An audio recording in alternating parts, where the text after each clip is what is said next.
Have you ever stopped to think about why some things run out and others don't? Like, why can you scroll endlessly on social media, but your phone battery dies? Or, why does your favorite snack disappear so fast, but the homework pile just keeps growing? Here's the thing. Everything we have, even time, is limited. And that's where something called a budget comes in. At its core, a budget is just a plan. It's a way of deciding where your limited resources are going to go.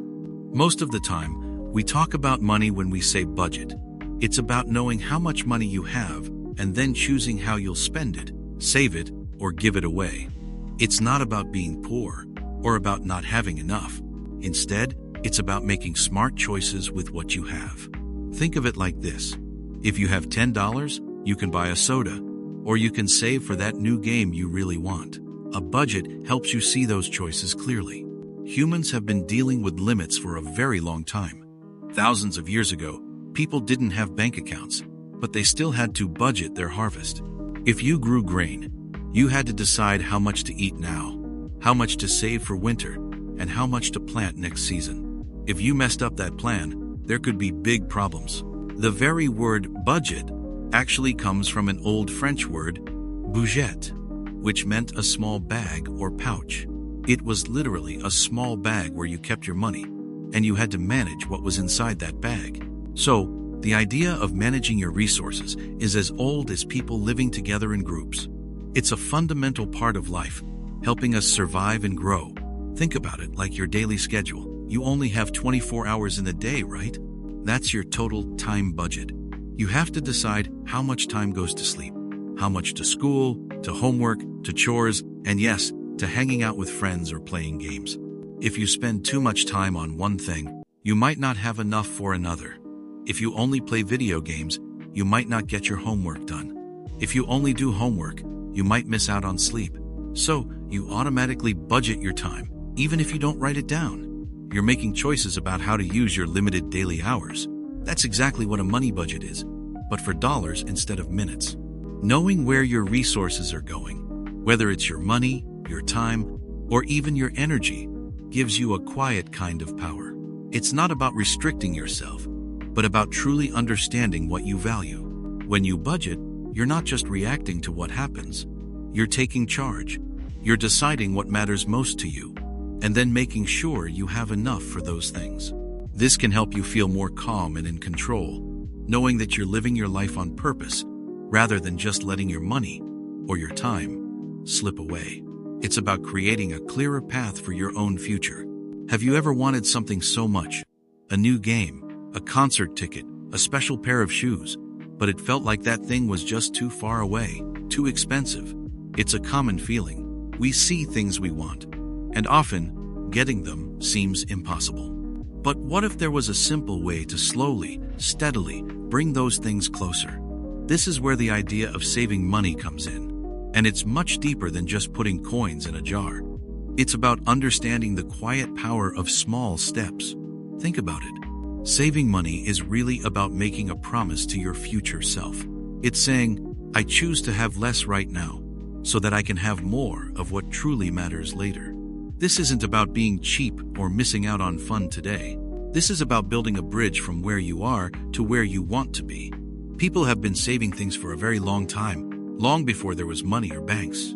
Our ancestors understood this deep truth. They saved seeds from their harvest, not eating them all, so they would have food for the next year. They stored away tools and resources, knowing that a tough winter or a difficult time might come. This wasn't just about survival. It was about foresight, about looking ahead. The very first piggy banks weren't cute ceramic animals. They were often pots made from a type of orange clay called pig clay. People just called them pig jars or pig pots. And over hundreds of years, the name slowly changed to piggy bank. So even the name carries a whisper of ancient wisdom. Humble beginnings can hold great value. Here's the thing about saving. It's like planting a small seed. If you just leave a seed on the ground, nothing happens. But if you plant it carefully, water it a little bit each day, and give it sunlight, that tiny seed can grow into a mighty tree. It takes patience. It takes consistent effort. You don't see the tree instantly, but you trust the process. Saving money works in the same way. Every dollar, every coin you put aside is like a drop of water for that seed. It might feel small at first. It might seem like it's not making a difference, but those small drops add up, slowly and surely, until the pot is full, until the seed sprouts and grows strong. It's not just about the money you gather. It's about the lessons you learn along the way. You learn about patience. You learn about self-control. You learn that your future self is worth investing in. And that's why it matters so much. When you finally reach your goal, when you can buy that thing you wanted, it feels different. It feels earned. It's a quiet victory, a sign that you have the power to plan, to work, and to make your own path. It shows you that even the biggest dreams can start with a single small coin, carefully placed. It teaches you to trust in the power of time and consistent action. Have you ever really stopped to think about what happens when someone gets paid for their work? It might seem simple. You work, you get money. But the truth is, a paycheck holds more meaning than just a number. It tells a story about how we live together. Here's the thing. When someone earns money, there's usually a big number, and then a smaller number they actually take home. The big number is called gross pay. That's the total amount earned before anything is taken away. But then, a bunch of things are taken away. These are called deductions. The biggest deduction for most people is taxes. So, the money you actually get to keep is called net pay. It's often quite a bit less than the gross pay, and sometimes that can be surprising. But why do we have these deductions? Especially taxes. This idea isn't new. People have been contributing to their communities for thousands of years. Think way back to ancient cities. People didn't just build their own homes. They helped build walls or shared water systems for farms. They put resources into something bigger than just themselves. This idea is still true today. The money taken out of a paycheck for taxes goes into a huge shared pot. This pot pays for so many things we all use. Our schools, the roads, parks, and libraries. It also helps fund hospitals and keeps our neighborhoods safe. It's how we all chip in. So our whole society works and everyone benefits from important services. Think about it like this. Imagine you're part of a big, vibrant school garden. Everyone has their own small plot for flowers or vegetables. That's like your gross pay, what you grow for yourself. But for the whole garden to truly flourish, it needs things beyond individual effort. It needs a strong fence, a shared watering system, and good tools everyone can use. These shared needs are like taxes. Each gardener contributes time or resources to help build the fence, keep the watering system running, or buy new tools. Your own plot still gives you flowers, but without that shared effort, the entire garden might struggle. So, when you see a paycheck, whether it's yours someday or someone else's, it's more than just money. It's a quiet message about how we are all linked. It shows that earning money isn't just about what you get for yourself. It's also about being part of something larger, about contributing to the common good. It's a reminder that we depend on each other. Our small contributions, when added up, help build and maintain the world around us. It's a calm understanding that by giving back a little, we help create a place where everyone can thrive. Have you ever thought about how money works, really works, beyond just coins and bills? Most of us know about debit cards. You spend money you already have. It's simple. But credit cards? They feel a bit different. They let you buy things even when you don't have the cash right there. And that sounds pretty helpful, right? Sometimes, though, that help can hide a puzzle. Here's the thing. A credit card is like a small loan. When you use it, the credit card company pays for your stuff. Then, you owe that money back to them. It's not your money you're spending. It's theirs, and they expect you to pay it back. Not just the amount you spent, but often a little extra, called interest. This extra bit is their fee for letting you borrow their money. Think back a long time ago. Before banks, before paper money, people traded things. A farmer might trade corn for shoes. This was called bartering. It worked, but it was hard. What if the shoemaker didn't need corn? Then came money, making things easier. You could sell your corn for money, then use that money to buy shoes. It was a step forward. Later, people started to use promises. Someone might promise to pay you later for something now. This idea of trust or credit is very old. It's about believing someone will keep their word. A credit card is basically a modern promise. The company promises to pay for you now, trusting you will pay them back later. This trust, or credit, is a powerful idea. It lets us get things we need even if we don't have all the money at that exact moment. For big things, like a house or a car, this is important. But for small, everyday things, it can be a trap. Imagine you have a magic cookie jar. Every time you want a cookie, you can just reach in and a cookie appears, even if the jar was empty. Sounds great, right? But there's a hidden rule. For every cookie you take, 2 cookies disappear from tomorrow's jar. Or worse, 2 cookies, plus a tiny crumb for the magic jar's owner, disappear. That's a bit like a credit card. You get what you want now, instantly, but you're borrowing from your future self, and you're paying a little extra for that instant treat. If you keep reaching into the magic jar without refilling it, soon you'll owe a huge pile of cookies. And trying to bake that many cookies later can be really, really hard. It's like how interest works with a credit card. The extra crumb isn't just on the first cookie you took. It's on the first cookie and the extra crumb from that cookie. It builds up fast, like a snowball rolling down a hill, getting bigger and faster the longer it rolls. So, credit cards are not bad tools on their own. They can be helpful, like a bridge when you need to cross a river. But just like a bridge, you have to know how strong it is, and if you can actually reach the other side. The trick with credit cards is understanding that instant satisfaction has a cost.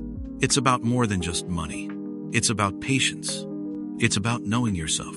Can you wait for something? Can you save for it? Or will the easy path now lead to a harder path later? It teaches us a quiet lesson, that true freedom often comes from living within what we have, rather than constantly reaching for what we don't. It's a skill not just for money, but for life itself. Have you ever really thought about what it means to eat, beyond just grabbing something quick or zapping a meal in the microwave? It's a basic human need, sure, but what if it could be something more? What if it was a quiet way to understand the world and yourself a little better? Here's the thing. Basic cooking, beyond just heating up pre-made food, is about a simple kind of creation. It's about taking a few raw things, maybe an egg, some vegetables, a bit of pasta, and with your own hands changing them into something nourishing. It's not about being a fancy chef. It's about understanding a quiet kind of power, the power to feed yourself, truly. It's about knowing where your food comes from, even just a little, and what it takes to make it. Think back, way back, to when humans first learned to control fire. That wasn't just about warmth, it was about cooking. Cooking changed us. It made food safer, easier to digest, and it brought people together. Around a fire, stories were shared, plans were made. This shared act of cooking made our group stronger. It helped us develop language, planning, and even art. Cooking isn't just a chore. It's one of the oldest human acts of creation and community. It shaped our bodies, our brains, and even our societies. It taught us patience, observation, and the simple joy of sharing. When you cook, you're not just making a meal. You're joining a very old, very human tradition. You're touching a part of what made us, us. Cooking is also a bit like a quiet science experiment. You add heat, change textures, mix flavors. Take something simple, like an egg. Crack it open. It's liquid. But add gentle heat, stir it slowly, and it transforms. It becomes soft, fluffy, a completely different thing. You can add a pinch of salt, a sprinkle of cheese, and it's your creation. It's not just following a recipe. It's seeing cause and effect right there in front of you. A small, satisfying mastery over simple elements. So, cooking isn't just about making food.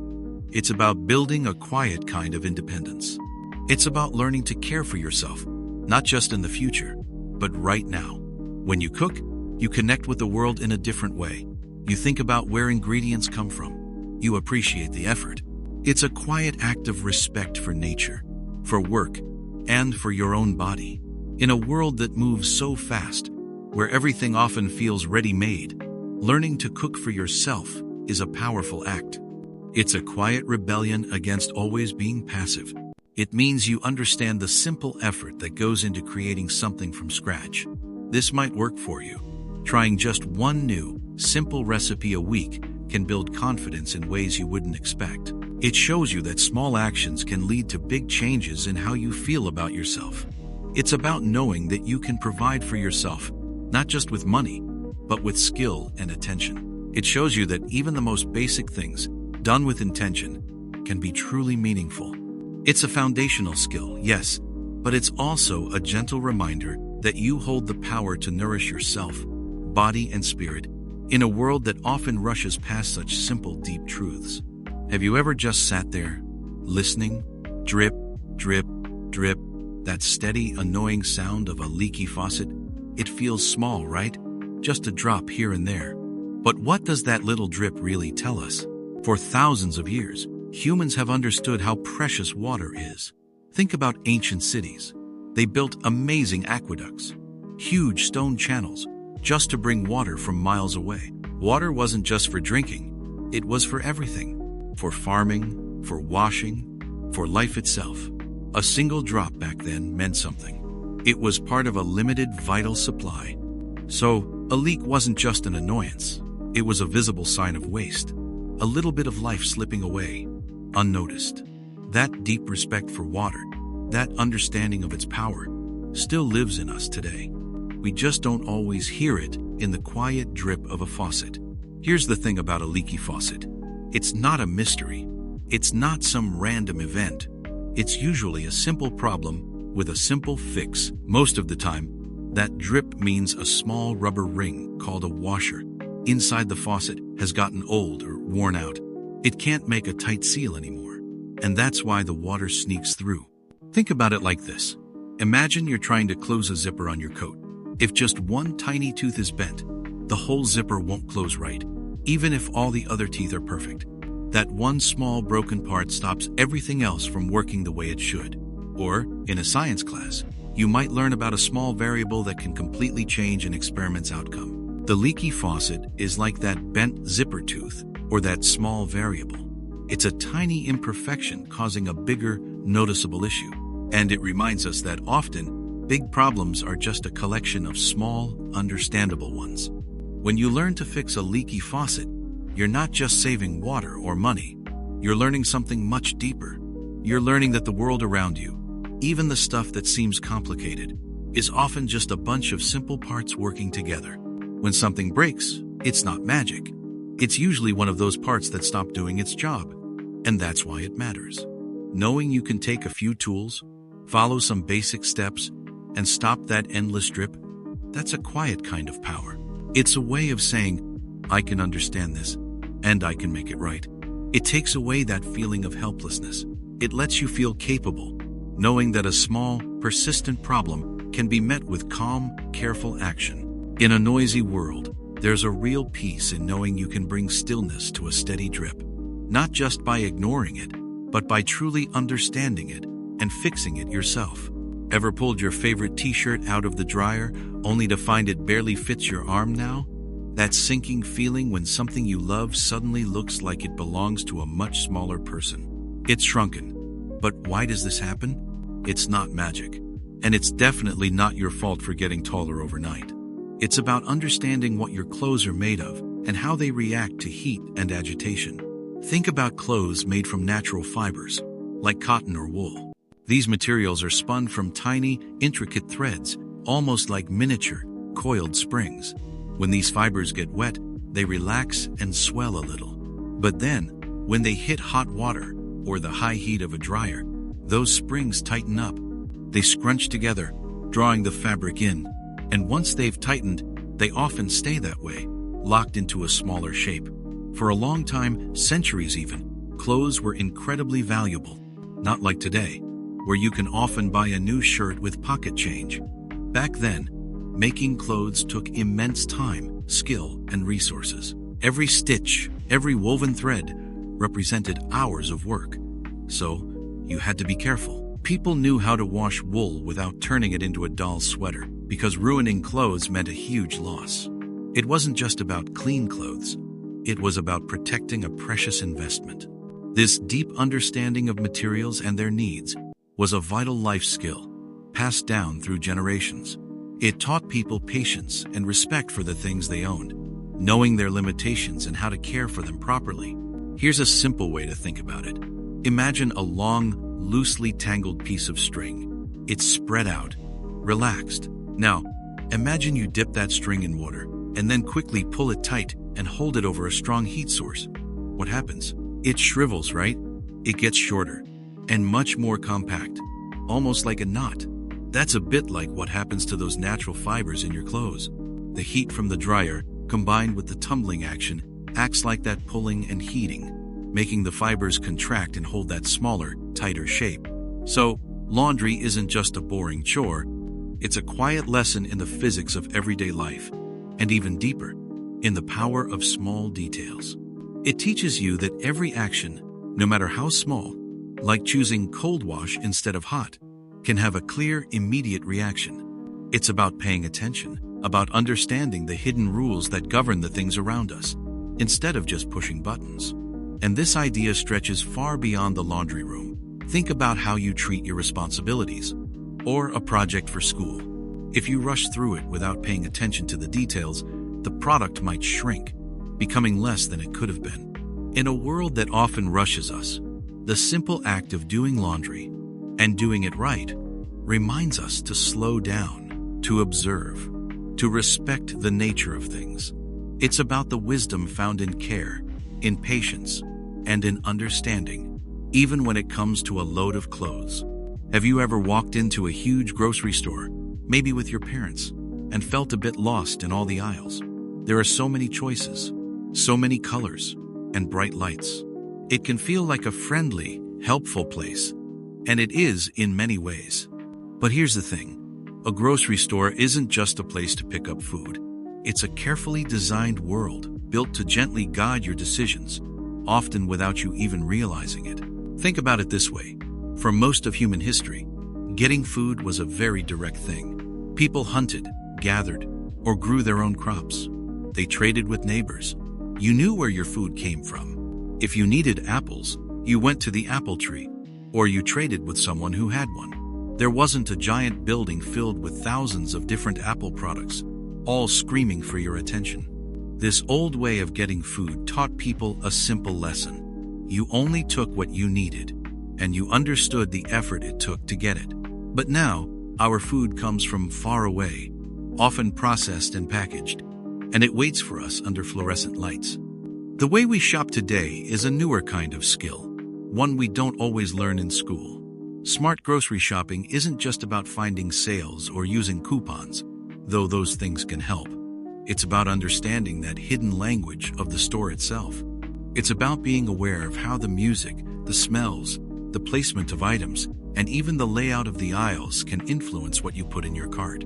For example, have you ever noticed how the milk and eggs, which almost everyone needs, are often placed at the very back of the store? That's not an accident. It means you have to walk past dozens of other products, like brightly colored cereals or sugary snacks, to get to them. Your eyes wander, and maybe something new catches your attention. This might work for the store because you end up buying more. But for you, it means a longer trip and potentially a bigger bill, and maybe even items you didn't really need. And think about the checkout aisle. It's always packed with tempting little treat candy bars, magazines, gum. You've just spent all this time making good choices through the store, and then right at the very end, there's a final challenge. It's a moment when your willpower might be a little tired, and those small, easy purchases seem harmless, but they add up. So, smart grocery shopping is like having a secret map for a place that seems familiar. It's about learning to read the quiet signals, to see the subtle nudges, and to make choices that truly serve your needs and your goals. It's about planning ahead, making a list, and sticking to it like a personal promise. It's a quiet negotiation you have with yourself, right there in the busy aisles. When you shop with this kind of awareness, it changes things. It's not just about saving a few dollars, though that's a nice benefit. It's about taking back a little bit of control in a world that's always trying to influence you. It teaches you to pause, to think, and to decide for yourself, rather than simply reacting to what's placed in front of you. This isn't just a skill for the grocery store. It's a practice in conscious living, a way of stepping calmly and deliberately through the world, making choices that feel truly your own. Have you ever stopped to think about those little everyday hurts? The paper cut that stings, the scraped knee from a fall, or that tiny splinter that feels huge? We call them boo-boos, small things that sometimes get ignored. But what if these little hurts teach us something important about life itself? Here's the thing. Knowing how to handle these minor injuries isn't just about putting on a band-aid. It's about understanding the first step in taking care of yourself. It's about preventing a small problem from growing into a bigger one. It's a basic skill, almost like learning to tie your shoes or ride a bike. It gives you a quiet power, a sense of control when things go a little wrong. Think about how humans have always lived. For thousands of years, there were no hospitals or doctors the way we have them today. If someone got a cut or a blister from walking too far, their ability to survive often depended on how well they could take care of that small wound. They used plants, clean water, or simple cloths. This wasn't just medicine. It was a natural act of self-preservation. It was a deep understanding that the body is precious, and every part of it needs looking after. This caring for wounds, no matter how small, is a thread that connects us to all the people who came before us. It's a quiet wisdom passed down through time. Life is important, and you must protect it. It's a lot like how a builder treats a small crack in a wall. At first, it might seem like nothing, just a hairline fracture. But a smart builder knows that if you ignore it, water can get in. The tiny crack can widen, maybe weaken the whole structure. It's not about panicking. It's about respect for what you are building. Your body is like that. A small cut, if it's not cleaned, can let in germs. Then, what was just a minor scratch can become red and swollen, even painful. This isn't about being afraid of germs. It's about understanding how life works, how things can change, and how a small action can make a big difference. So, when you clean a cut, or carefully pull out a splinter, you are doing more than just fixing a boo-boo. You are practicing a deeper kind of attention. You are showing respect for your body. This incredible, complex thing that carries you through the world. You are learning to be present, to notice the small details that matter. This simple act of first aid reminds us that every part of us is worthy of care. And when we learn to care for ourselves in these quiet, practical ways, we also learn to care more deeply for others and for the world around us. It's a small, gentle lesson in the profound value of life itself. Have you ever really stopped to wonder what happens when you close your eyes at night? We often think of sleep as simply turning off or just resting, but it's so much more than that. It's not just a pause. It's actually one of the most important times your brain is working hard, doing jobs it can only do when you're deeply asleep. Think of your brain during the day. It's like a super busy command center. Every lesson you learn, every conversation you have, every emotion you feel, every new piece of information you take in, it's all rushing in. Your brain is sorting, reacting, remembering. It's absorbing a massive amount of data. And just like any busy place, it can get a bit cluttered and overwhelmed. So, what happens at night? When you finally drift off, your brain doesn't just stop. It shifts gears.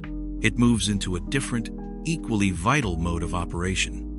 This is when it cleans up, organizes, and truly files away all the day's experiences.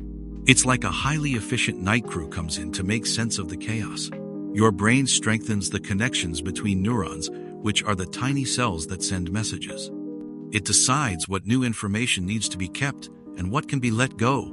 It basically takes new memories and moves them from a temporary holding spot to a more permanent storage area, like a giant library shelving its new books. For a long, long time, humans understood that sleep was important. Ancient poets and thinkers often wrote about sleep as a mysterious, quiet time. They called it nature's soft nurse, or balm of hurt minds. They knew it brought peace and helped with healing, but they didn't have the science to understand the deep, complex work happening inside the brain. They sensed its profound power, its ability to reset and renew, even if they couldn't see the tiny chemical changes or the brainwaves. Our modern understanding, though, helps us see that this ancient wisdom had a very real, scientific basis. Here's an example to help make sense of it. Imagine your school cafeteria right after lunch. It's probably a bit of a mess, right? Trays are left on tables. Food might be spilled. Things are out of place. It's loud and busy during the day. But then, after school, the janitors come in. They clean all the tables, sweep the floors, throw out the trash, and put everything back in order. They make sure the cafeteria is clean and ready for the next day. That's a lot like your brain and sleep. All day long, your brain is like that busy cafeteria, collecting all sorts of information, making new connections, sometimes creating messes of confusing thoughts or leftover stress. Then, when you sleep, your brain's own janitors get to work. Special systems kick in. For instance, there's something called the glymphatic system. It's like a plumbing system that flushes out waste products that build up in your brain throughout the day. This cleanup happens most efficiently when you're asleep. Your brain tidies up, sorts out memories, and literally cleans itself out, making sure everything is fresh and ready for new learning the next morning. So, sleep isn't just about resting your body. It's about giving your brain the essential time it needs to process, consolidate, and prepare. It's a quiet, profound act that allows your inner self to grow stronger, clearer, and more capable. To truly understand yourself and to be ready for the world, you must respect the deep, silent work your brain does each night. It's a natural, vital skill that truly shapes who you become. Have you ever stopped to really think about what you eat, especially when no one is watching? When it's just you and your choices, sitting alone with a plate or a snack? What does eating healthy even mean then? It's easy to think that eating well means having a personal chef, or spending lots of money on fancy ingredients, or following super strict rules that make food seem like a chore. But here's the thing, it's much simpler and much deeper than that. Eating healthy, on your own terms, is about understanding what your body truly needs to feel good, to think clearly, and to have lasting energy. It's about making smart, kind choices for yourself, even when there's no one there to tell you what to do. For thousands of years, long before grocery stores and fast food places, humans ate what they found, hunted, or grew. They didn't have nutrition labels or new diet trends. They ate simply, with an innate understanding of their environment. Think about it. They learned which berries were good, which plants gave them energy for a long day, or which foods helped them recover after hard work. Their choices were guided by instinct, by the seasons, and by a quiet, practical wisdom passed down through generations. There was no chef in the modern sense. Everyone was their own chef, in a way, listening to what their body needed and what the earth offered. This way of eating was not just about survival. It was about a deep, often unspoken connection to the land and to their own bodies. It was about knowing yourself through what you consumed. Consider your brain, for example. It's an incredibly powerful tool, like a high-performance computer. You wouldn't try to run a powerful computer with a weak, dying battery, or fill its hard drive with useless junk files, right? Your brain, the one you use for learning new things, for solving problems in math class, for creating art, or for figuring out complex social situations, it needs really good fuel. When you often choose highly processed snacks, sugary drinks, or foods that don't have many real nutrients, it's like trying to run that super powerful computer on a dying battery that keeps flickering. You might feel sluggish, your thoughts can get foggy, and it's much harder to focus on what matters. But here's what happens when you choose whole, nourishing foods, like crunchy apples, vibrant vegetables, lean proteins, or healthy whole grains. It's like plugging into a strong, steady power source. Your mind clears, a calm energy flows, and you can truly think and feel alert. It's a real difference you can notice. So, eating healthy isn't about being perfect all the time. It's not about guilt after eating a cookie or feeling deprived. Instead, it's a quiet, powerful act of self-respect. It's saying to yourself, without anyone else needing to hear it, I am worth nourishing. My body, my mind, they deserve good fuel, good care. It's a skill that builds a deep sense of confidence within you, knowing that you can thoughtfully care for yourself, no matter where you are or who is around.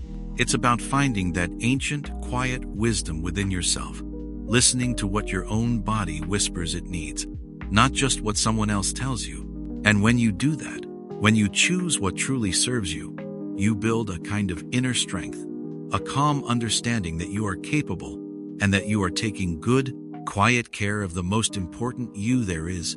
Have you ever felt that tight knot in your stomach? That rush like a fast river when something big is coming?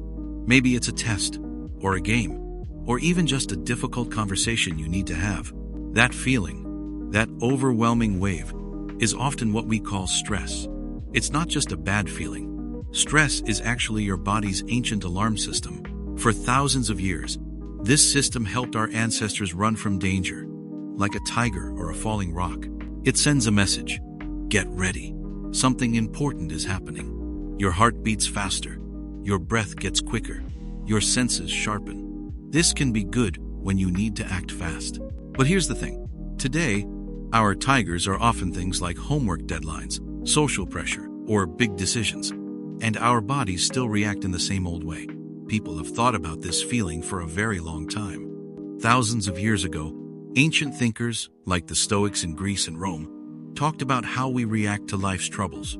They didn't have a word for stress like we do, but they understood deeply that much of our suffering comes not from what happens to us, but from how we think about what happens. They believed we can choose our response. Imagine a strong oak tree in a storm. It doesn't fight the wind by pushing back. It bends and sways. It finds a way to move with the force, not against it. This isn't about ignoring the storm, but understanding how to stand firm within it. Think of your brain like a control center. And stress is the urgent alert button. When that button is pressed too often, or for too long, the control center gets tired. It's like trying to run a marathon while holding your breath. You can't keep it up. For example, imagine you have a big project due. Your brain sends out that urgent alert. Your body gets ready. But if you sit there, worried, doing nothing, that energy has nowhere to go. It just builds up. It's like charging a battery but never using the power. The battery might overheat or just feel heavy and useless. So, what can we do when that alert button is stuck on urgent? This can help you. Sometimes, the simplest things are the most powerful. Taking a few slow, deep breaths, for instance. It's a way of telling your body's alarm system, it's okay. We've got this. It's like gently pressing the reset button, or talking about what's worrying you. Sharing your thoughts with a trusted friend, a family member, or a teacher can be like letting some of that pent-up energy out. It lightens the load. Moving your body, even just walking outside for a few minutes, can also help. It's a way to use up that ready-to-fight or flee energy in a healthy way. The world will always throw challenges our way. That's part of being human, part of growing. The goal isn't to get rid of stress entirely. Sometimes, it even pushes us to do our best. The real skill is learning to notice when that alarm system is on overdrive. It's about understanding what your body and mind are telling you. It's about finding small, kind ways to bring yourself back to calm. And that's why it matters. Knowing how to handle these feelings, how to steady your own ship in a storm, is a quiet strength. It's a skill that will serve you deeply and truly throughout your whole life. It allows you to face the world not with fear, but with a quiet, knowing power. Have you ever felt like your words just sort of disappear? Like you're talking, but the message doesn't land, or people just nod without really hearing? It's a frustrating feeling, isn't it? Sometimes, it feels like everyone is talking at each other, not with each other. And that's a skill school doesn't really teach us. How to truly speak so your words carry weight, so they connect, so people actually listen. Here's the thing about talking so people listen. It's not about shouting louder or using fancy words.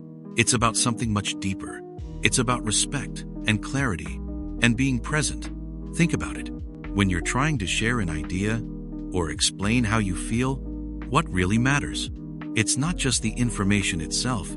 It's the feeling behind it. It's the sense that you mean what you say and that you've thought about it. Long ago, thinkers like the ancient Greeks spent a lot of time on this.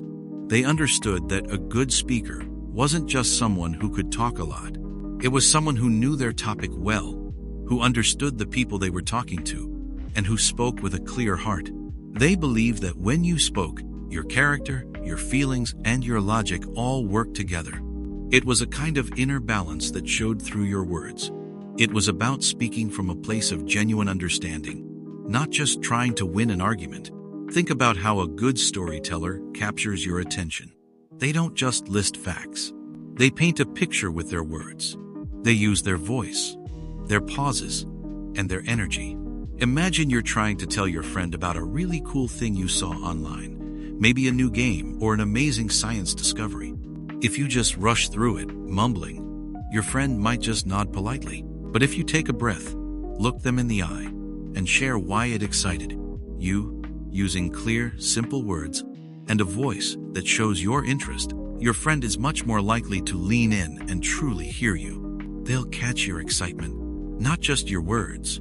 This is what happens when people really listen. It's like their minds open up a little, not just to your sounds, but to your meaning, your feeling. It's about building a bridge between your mind and theirs. And that bridge is built with clear intentions, with honest words, and with a quiet confidence that comes from knowing what you want to say. So, when you speak, remember that your voice carries more than just sound. It carries a part of you. And when you speak from that clear, honest place, you create a space where true listening can happen, where real understanding can grow. Have you ever felt that sudden, tight knot in your stomach when someone says something you totally disagree with? It's like a tiny spark, ready to turn into a fire. Maybe it's about a class project, or a favorite movie, or even just what's fair. And here's the thing. We often think disagreeing means fighting, but it doesn't have to be that way. Not at all. This skill of disagreeing without fighting is actually one of the most powerful things you can learn. It's about listening, really listening, even when your mind is screaming, "No way!" It's about understanding that another person's view isn't a direct attack on yours. It's just different. Think about it like this. For thousands of years, smart people have known that good ideas often come from different thoughts clashing together, but in a peaceful way. Ancient philosophers, like those in old Greece, didn't just tell people what to think. They asked questions. They listened to answers, even if they disagreed. They knew that by truly hearing another person's point of view, even a very different one, you could make your own ideas stronger, or maybe even find a completely new way to see things. It wasn't about winning an argument. It was about getting closer to the truth together. So, here's how it works in your daily life. Imagine you and a friend are planning a weekend outing. You want to go to the park, and your friend really wants to go to the movies. Immediately, it feels like a battle, right? One person wins, the other loses. But what if you stopped for a moment? Instead of saying, "The park is way better," you could say, "Tell me why you really want to go to the movies." Maybe your friend is excited about a specific new film, or maybe they just need a break from being outside. And then, you can explain why the park matters so much to you. Maybe you want to enjoy the sunny weather or get some exercise. This is like two different cameras looking at the same object. Each camera captures something unique. Your view is one camera. Their view is another. When you put both pictures together, you get a fuller, more complete understanding. You see depth, different angles, and things you might have missed if you only look through your own lens. The trick is to first understand, then to be understood. You don't have to agree with someone to respect their thoughts. You just need to open a space for their thoughts to exist alongside yours, without judgment. And that's why it matters. When we learn to disagree without fighting, we build bridges instead of walls. We show kindness and respect, even when our minds are on different paths. It means your relationships become stronger, not weaker, because you've learned how to navigate those tricky moments with calm and curiosity, instead of anger. It's a quiet strength, the ability to stand firm in your own beliefs while still holding an open hand to someone else's. Have you ever wondered what it's truly like inside someone else's head? Or why a friend suddenly went quiet, even when everything seemed okay? This isn't just about guessing. It's about a deep skill called empathy. It's not just feeling for someone, like feeling sorry for them. It's trying to feel with them. It's like stepping into their shoes, trying to imagine their world from their eyes. This means understanding their joy, their sadness, their frustration, even when you haven't been through the exact same thing. It's not about agreeing with them, but about truly seeing why they feel what they feel. People have thought about this for thousands of years. Long ago, ancient Greek thinkers talked about knowing yourself and understanding others. They believed that to live a good life, you had to see things from different angles. It wasn't just about what you felt, but how your actions affected others, and how their feelings shaped their world. Later, thinkers looked at how we connect as humans. They realized that our ability to understand each other isn't just a polite thing, it's essential. It helps us build strong communities. It helps us avoid conflicts that might otherwise tear us apart. It helps us grow not just as individuals, but as a society. It's a skill that makes us more human, more connected. It's part of what allows us to truly live together. Think about a time your favorite sports team lost a big game. You might feel really disappointed. Now, imagine your best friend who supports the other team comes over. Instead of gloating or just saying too bad, they might see your slumped shoulders, your quietness. They might remember how they felt when their team lost a long time ago. They might say something like, "Man, that really stinks, huh? I know how much you wanted them to win." They don't have to be sad themselves, but they get your sadness. Here's another way to think about it. Our brains have something like mirror neurons. When you see someone smile, these tiny parts of your brain might make you feel a little bit like smiling too. When you see someone get hurt, you might wince. It's not that you got hurt, but your brain is trying to match their experience. It's a tiny echo of their feeling inside you. This is a basic part of how we are built to connect. This skill of understanding others helps us move through life with more grace and fewer bumps. It builds stronger friendships, bonds us closer to family, and helps us work better with people we might not even know well. When we try to see the world from another person's view, we don't just learn about them, we learn about ourselves too. We discover how wide and varied human experience can be. It teaches us patience, reminding us to pause and think before we react quickly. And in a noisy, fast world, taking that moment to truly try and understand another heart can be the most powerful, most human thing we do. It quietly brings people closer. It makes the world a little less lonely and a lot more kind. It's a quiet strength that builds bridges between us, one feeling at a time. Have you ever felt that quiet tug inside? The one that whispers, "I really don't want to do this," but you say yes anyway? Maybe a friend asks for help with something, or a teacher assigns an extra task, or your family needs you for something you're just too tired for. And so, you push past that feeling and agree. You take on more even when your own tank feels empty. Here's the thing. Learning to say no is one of the most powerful skills you can ever learn. It's not about being selfish or unkind. It's about setting boundaries. Think of boundaries like an invisible fence around your personal space, your time, your energy, and your feelings. This fence isn't meant to keep people out forever. Instead, it helps you decide who and what you let in, and how much. For a long time, thinkers and philosophers have talked about the importance of self-knowledge and self-respect. Back in ancient Greece, for example, the famous saying was, "Know thyself." This wasn't just about knowing your favorite color or what you're good at in school. It was about truly understanding your own limits, your needs, and your values. If you don't know where you stand or what you need to feel balanced, it's easy for others to accidentally step over your unseen lines. It's about protecting your inner world, your peace, so you can show up as your best self. Imagine a simple houseplant. It needs just the right amount of light, water, and space in its pot to grow strong. If you put it in too much sun, it might burn. If you don't give it enough water, it will wilt. And if its roots get too crowded in a small pot, it won't be able to take in nutrients and thrive. Your own energy and well-being are a lot like that plant. You have a certain amount of energy, time, and mental space. When you say yes to every request, you're essentially trying to cram too many things into your pot.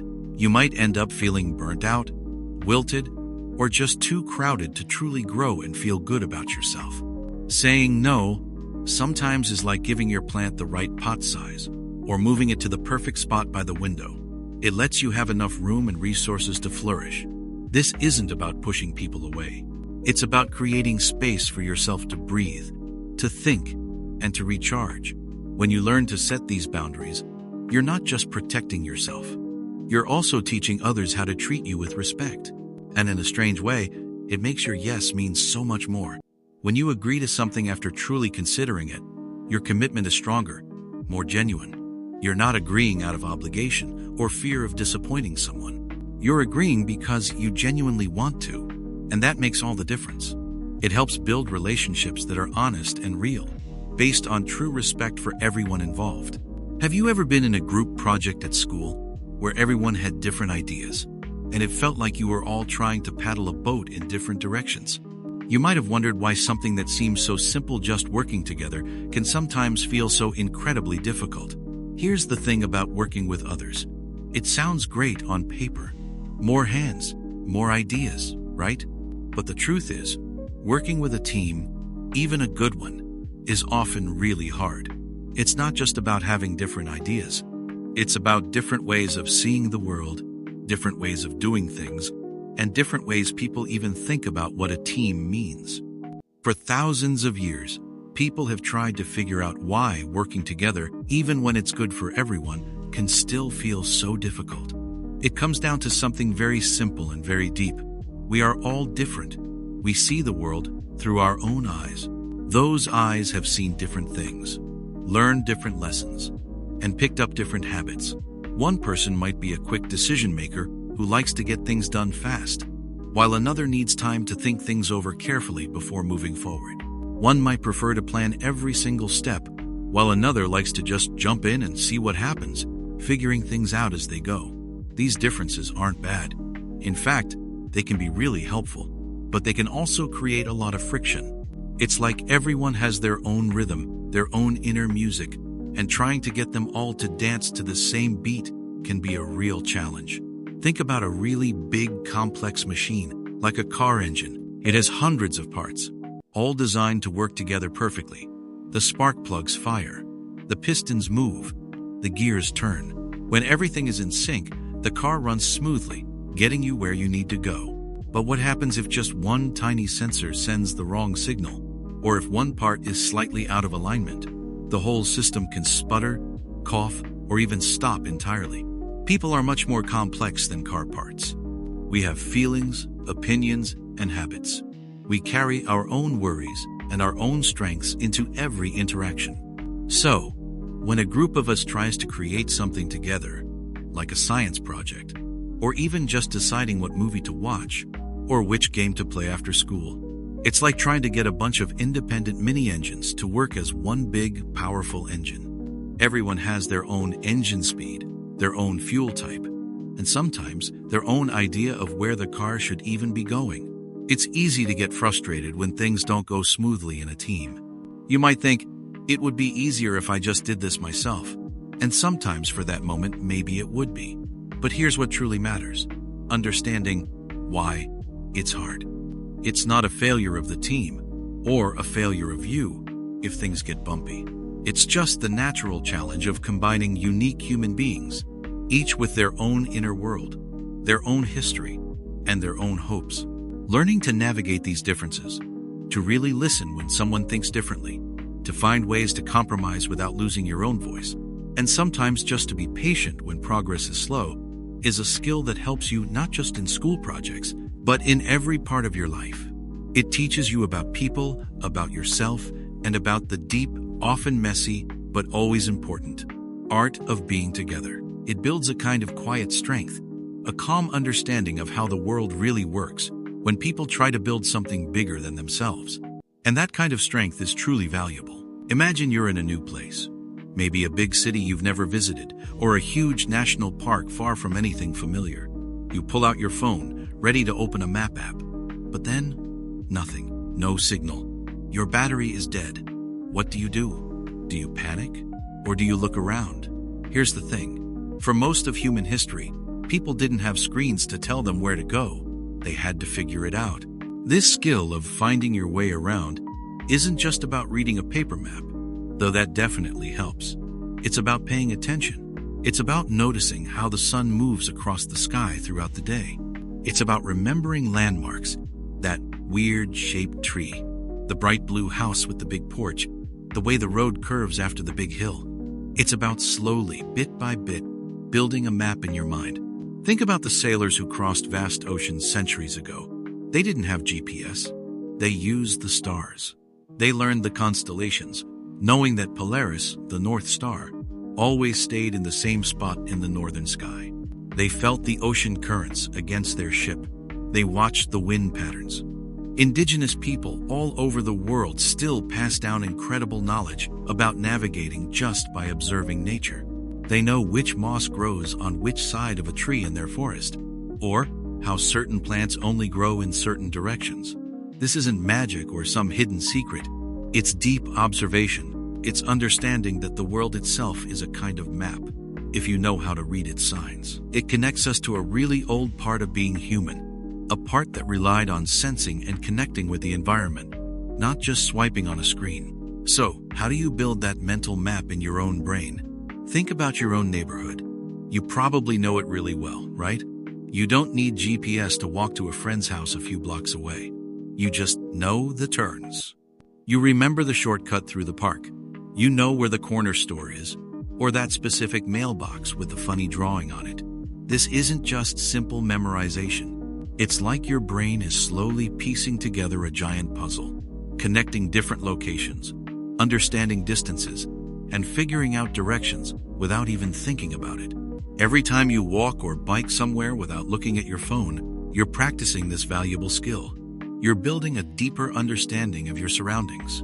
It's like your brain has its own internal compass, and the more you use it, the stronger it gets. It's a bit like learning to ride a bike. At first, you need help. You might wobble or even fall, but slowly, your body learns the balance, how to steer. You don't think about each pedal stroke. You just ride. Navigating is similar. After a while, you start to just know where things are in relation to each other. Knowing how to find your way, even without a device, gives you a quiet power. It's about trusting your own senses. It's about feeling less lost, not just in a physical place, but maybe even in other parts of life. When you pay attention to the world around you, you see more. You notice the small details, a bird's nest, the patterns in the sidewalk, the smell of rain before it falls. You become more present in the moment. This skill isn't just about not getting lost. It's about being more aware, more connected to the ground beneath your feet and the sky above you. It's about being independent, knowing you can orient yourself, no matter what. And that's a pretty calming thought, isn't it?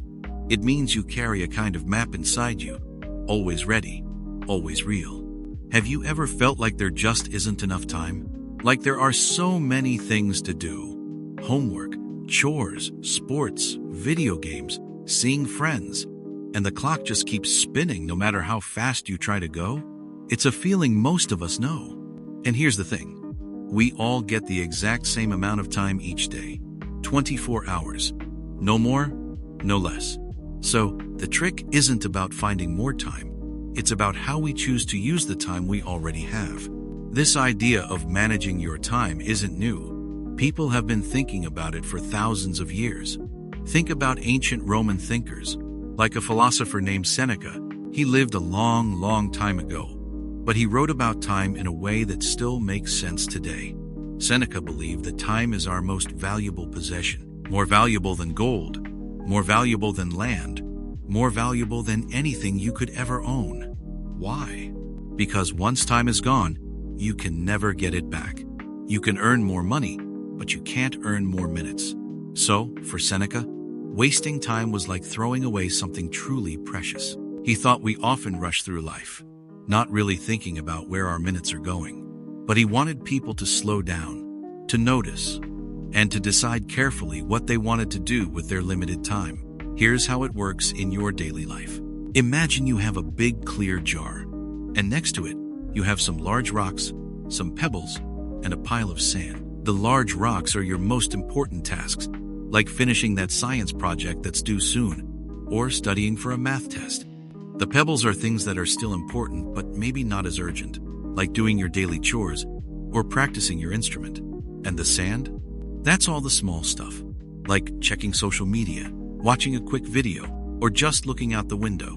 Now, if you try to put the sand in the jar first, then the pebbles, you'll find there's no room left for the big rocks.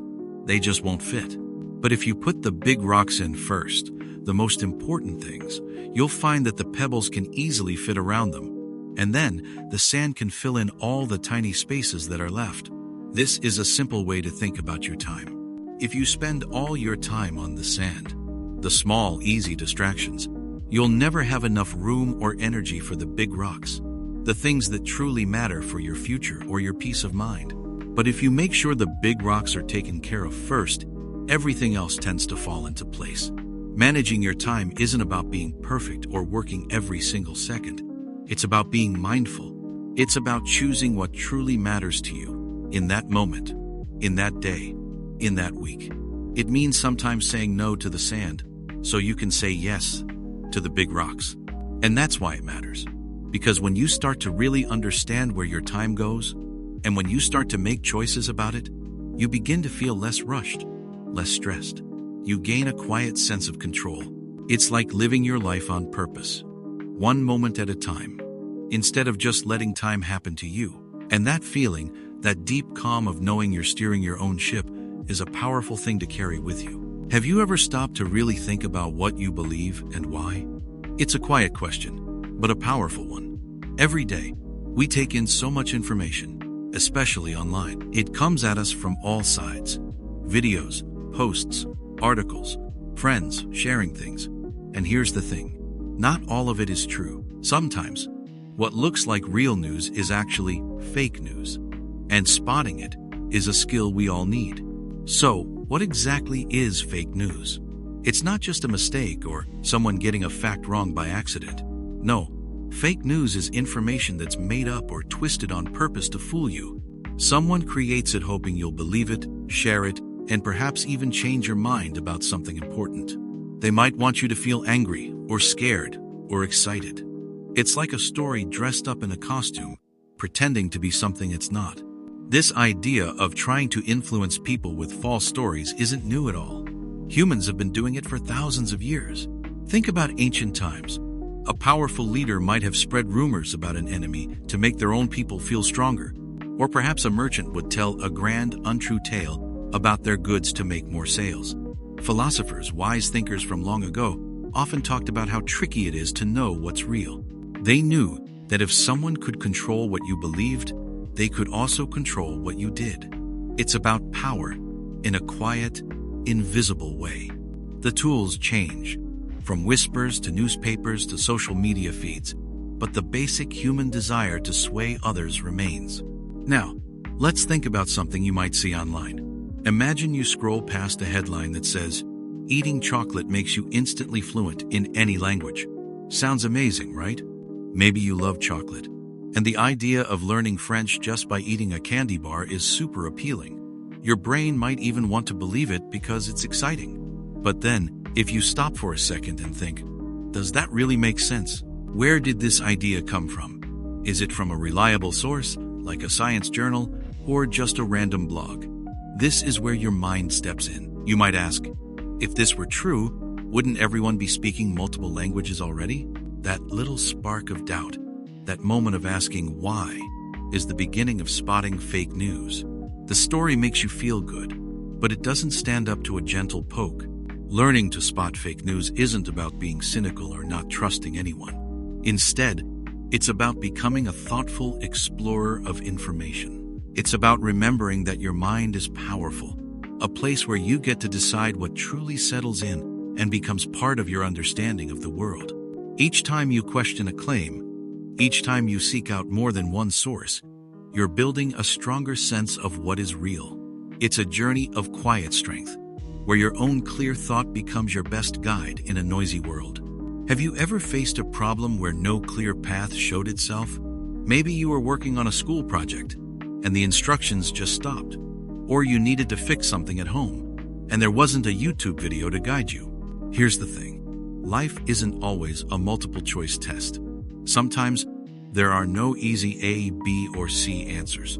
That's when real-life problem-solving steps in. This skill isn't about memorizing solutions. It's about learning how to think when the usual answers aren't there. It's about looking at a blank wall and figuring out how to get to the other side. even if you have to build your own door. It means you might have to try something, see it fail, and then try something else. And that's okay. In fact, that's how we learn the most. Think about our history, way back to the beginning. Humans didn't start with manuals for everything. They looked at the world and saw challenges. How to stay warm, how to find food, how to build shelter. There was no easy answer for making fire or shaping tools from stone. But people didn't give up. They observed, they experimented, they shared ideas. They tried different rocks, different ways of rubbing sticks together. They figured it out through persistence and observation, not because someone wrote a textbook for them. This slow, often messy process of trying and learning is how we've always moved forward, how we've built everything around us.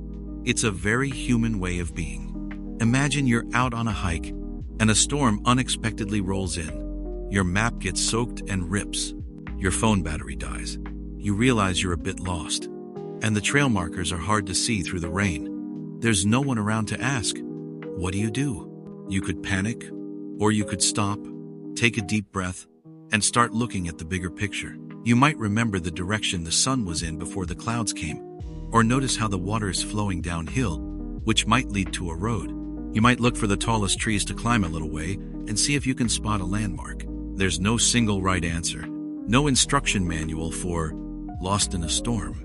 But by staying calm, thinking creatively, and trying different approaches, you start to create your own solution, piece by piece. You use what you know, even small bits of knowledge, to build a path forward. And that's why it matters. Learning to solve problems without an easy answer teaches you more than just how to fix a specific thing. It teaches you resilience. It shows you that you have the power within yourself to handle uncertainty, to adapt, and to create solutions where none seem to exist. It builds a quiet confidence that says, I can figure this out. It's about trusting your own mind and your own spirit to navigate the unclear parts of life, knowing that even when things are tough, a way can often be found if you are willing to look, to think, and to keep trying. Summer's coming, and the days stretch out, long and bright. You might think about sleeping in, hanging out with friends, or maybe finally beating that video game. But have you ever thought about what it truly means to earn your own way, even just for a few months? Getting a summer job isn't just about having money for new shoes or movie tickets. It's about a deeper kind of freedom and learning. Here's the thing about summer jobs. They're a chance to step into the world in a new way. You learn how to show up on time, how to talk to adults, how to solve problems that aren't from a textbook. It's about understanding responsibility, the kind that connects directly to the work you do and the money you earn. Think about it. When you buy something with money you worked for, it feels different, right? It holds a little more meaning. For a long time, throughout history, the idea of young people working wasn't a choice. It was just how things were. Kids helped on farms, in shops, or around the house from a very young age. There wasn't a separate idea of a job for summer. You just worked as part of your family or community. Over time, as societies changed, especially with schools and new industries, the chance to pick a specific job became something unique. It became a way for young people to gain skills, save money, and feel a sense of independence before they were fully grown. This is a recent idea, really. This chance for you to choose your first step into earning. Think of finding a job like growing a plant. You don't just wish for a flower to appear. First, you prepare the soil. That's like learning some basic skills, even just being good at listening or being on time. Then, you choose the right seeds. That's like figuring out what kind of job fits you. Maybe helping at a camp, working in a local store, or walking dogs. You plant the seed, which is applying for the job, maybe writing a simple resume or just asking around. Then, you water it, you give it light. That's following up, being polite, showing you're serious. You don't just plant and walk away, you keep at it. And if you do, slowly, something starts to grow. It might be a small sprout at first, but it's yours. The money you earn from a summer job is more than just dollars and cents. It's a symbol. It represents the hours you spent, the effort you gave, the new things you learned. It's a quiet acknowledgement that your time, your effort, and your skills have value in the world. And that feeling, that sense of contributing and earning, can be more rewarding than anything you might buy with the money itself. It's a step toward understanding your own place and your own power in the bigger picture of life. Have you ever made a promise that really mattered?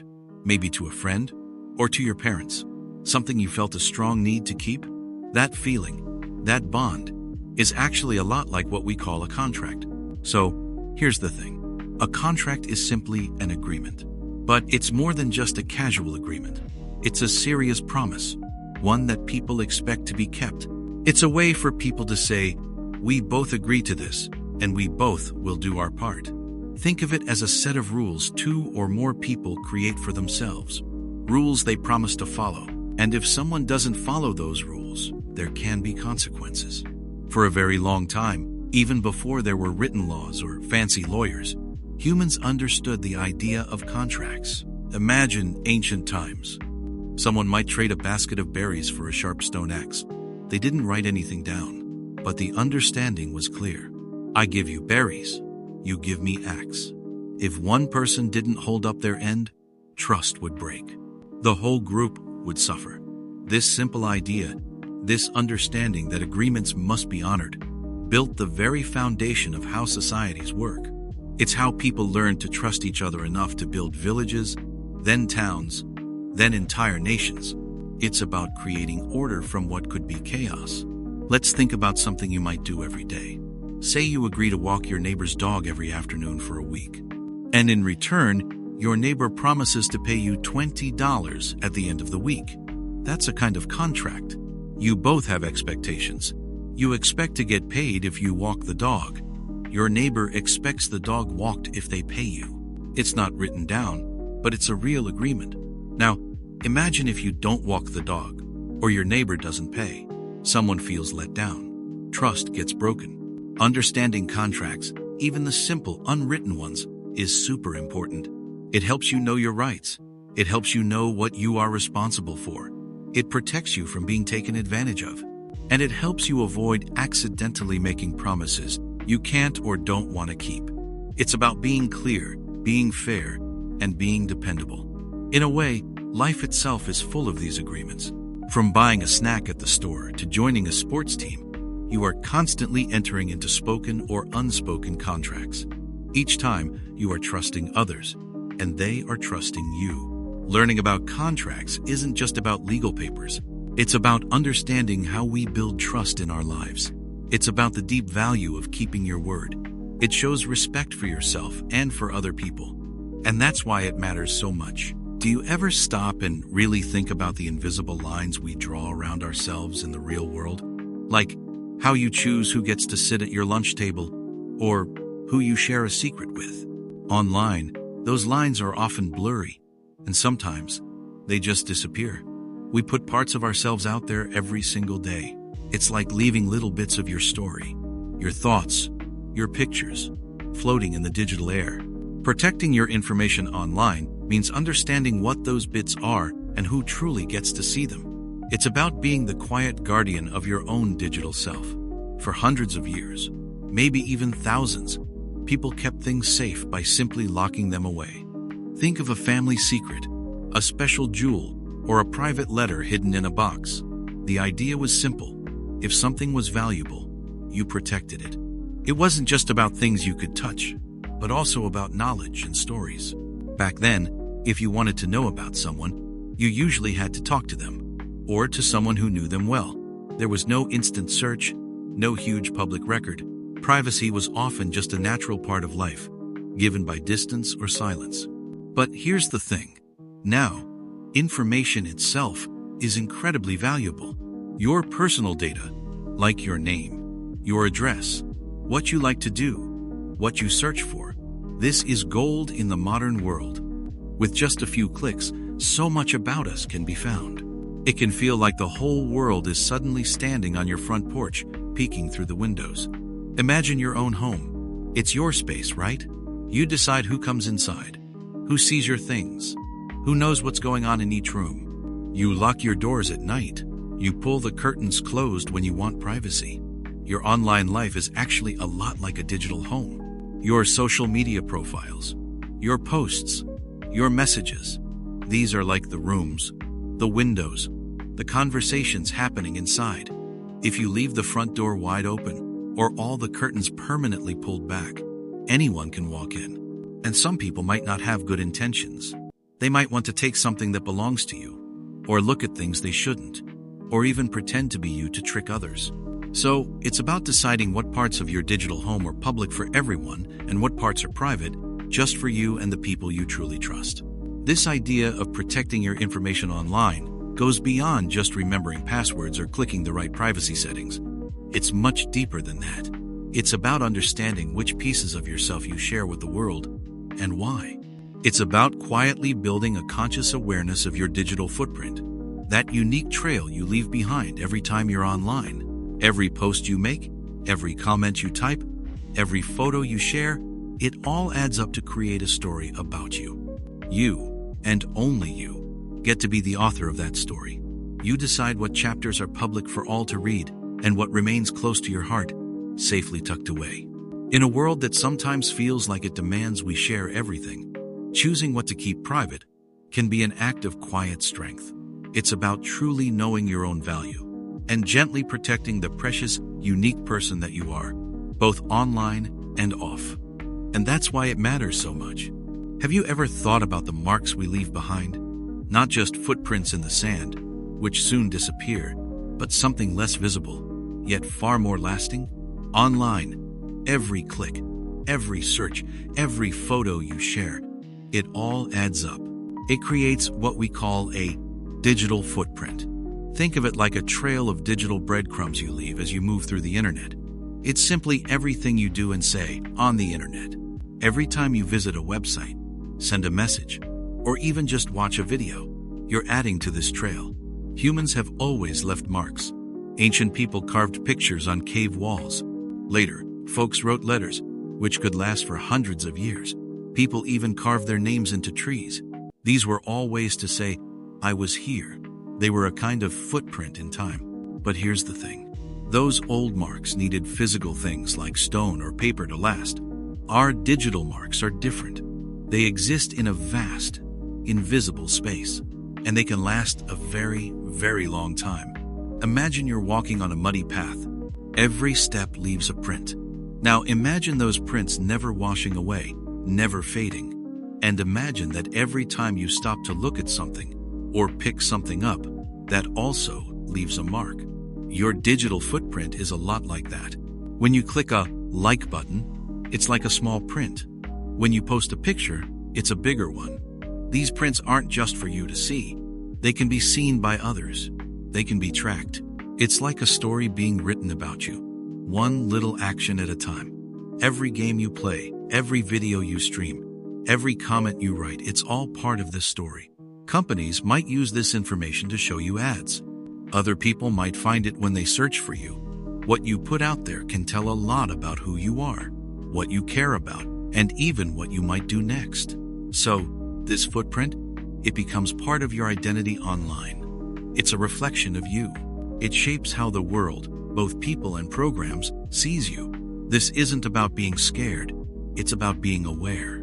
It's about understanding that the things we do in the digital world aren't just here today, gone tomorrow. They echo.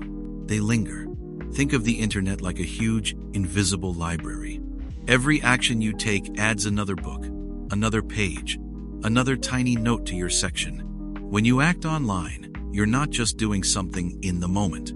You're also building a future version of your past. It calls us to think about what kind of story we want that library to tell. What kind of lasting mark do we wish to leave behind? It's a gentle reminder to be thoughtful, to be true to yourself, even in the silent, swirling currents of the digital world. Have you ever wondered why there are so many rules? Not just the big national laws you hear about on the news, but the smaller, everyday rules right here in your own town or city? These are what we call local laws, and they're really important for how we all live together. Here's the thing. Every community, big or small, needs ways to make sure people can live safely and fairly. Local laws are the specific agreements or rules that cities, towns, or counties make for themselves. They're different from state or federal laws, even though they have to follow those bigger rules too. Think of it like this. The federal government sets the biggest rules. Then states make their own rules under those.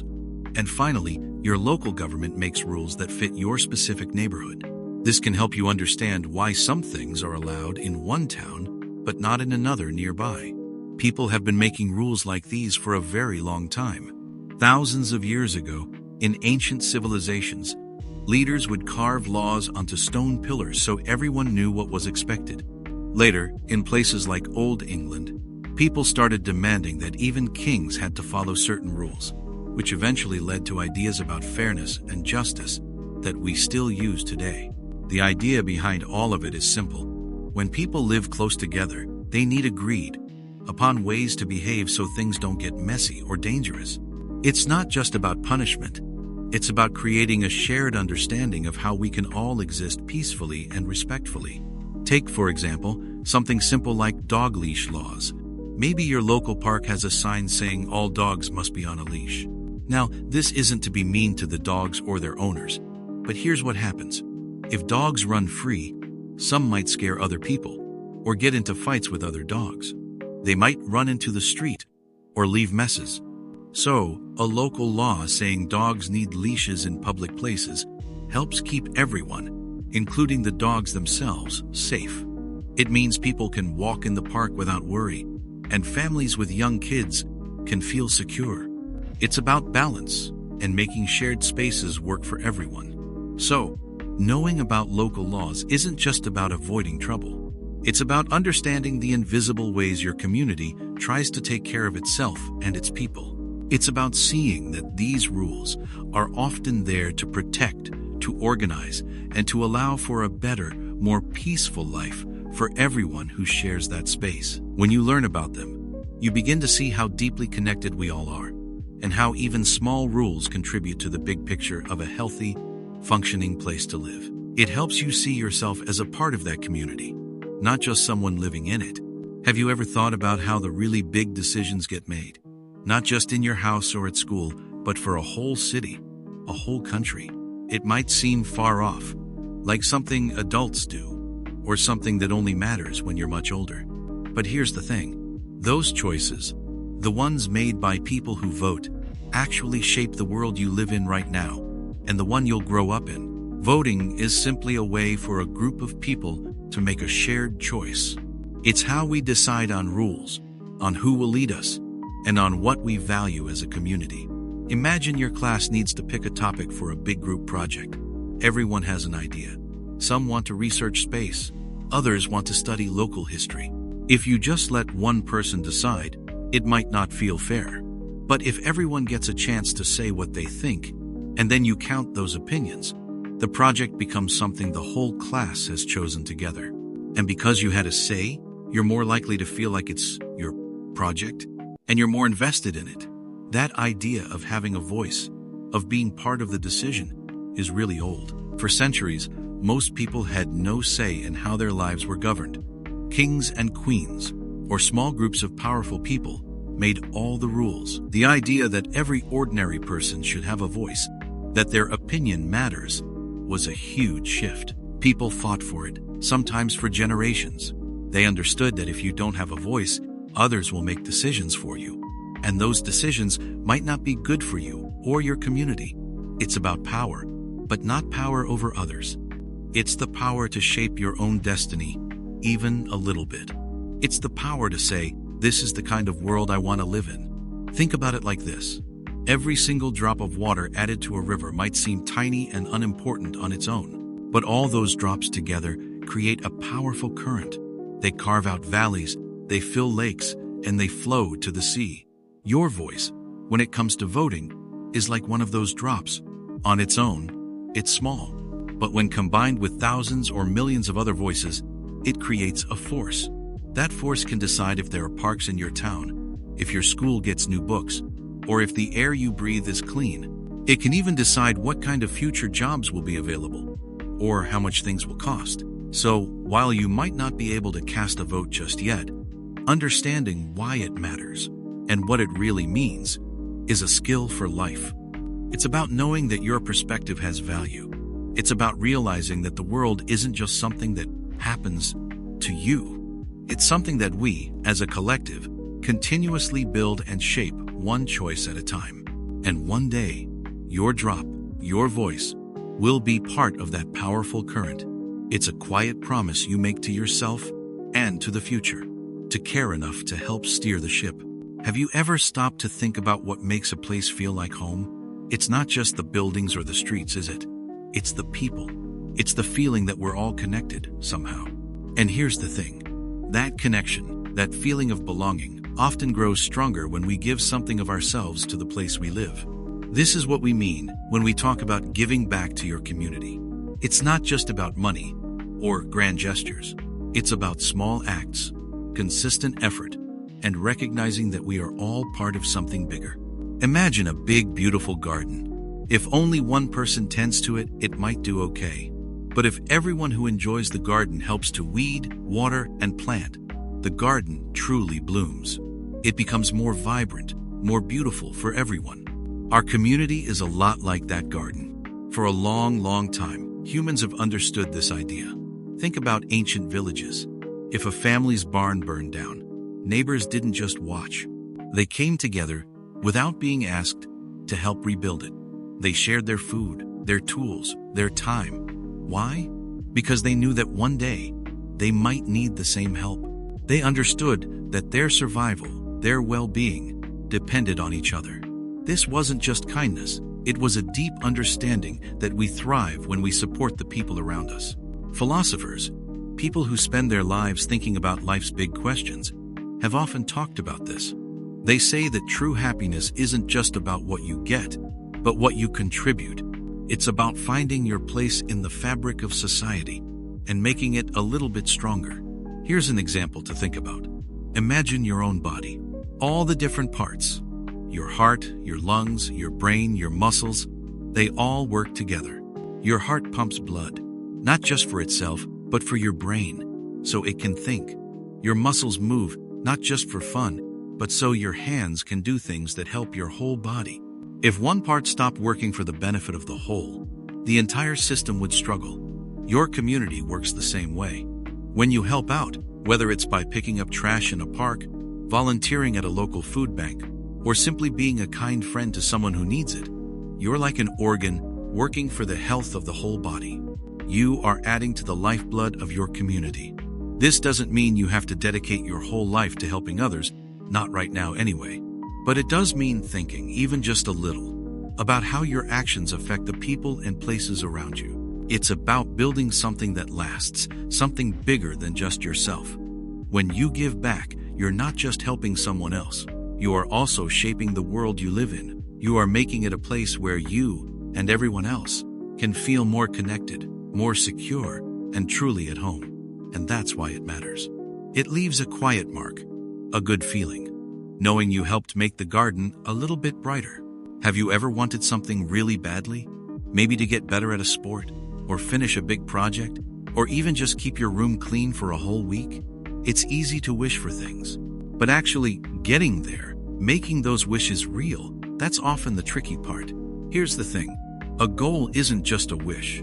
A goal is a wish with a plan, and a good plan makes sure you can actually reach it. Think about it. Most of us have probably said, I'm going to read more books this year, or I'm going to get straight A's. And then, sometimes, those goals just fade away. Why does that happen? Often, it's because our goals are too big, too vague, or we don't know the first step.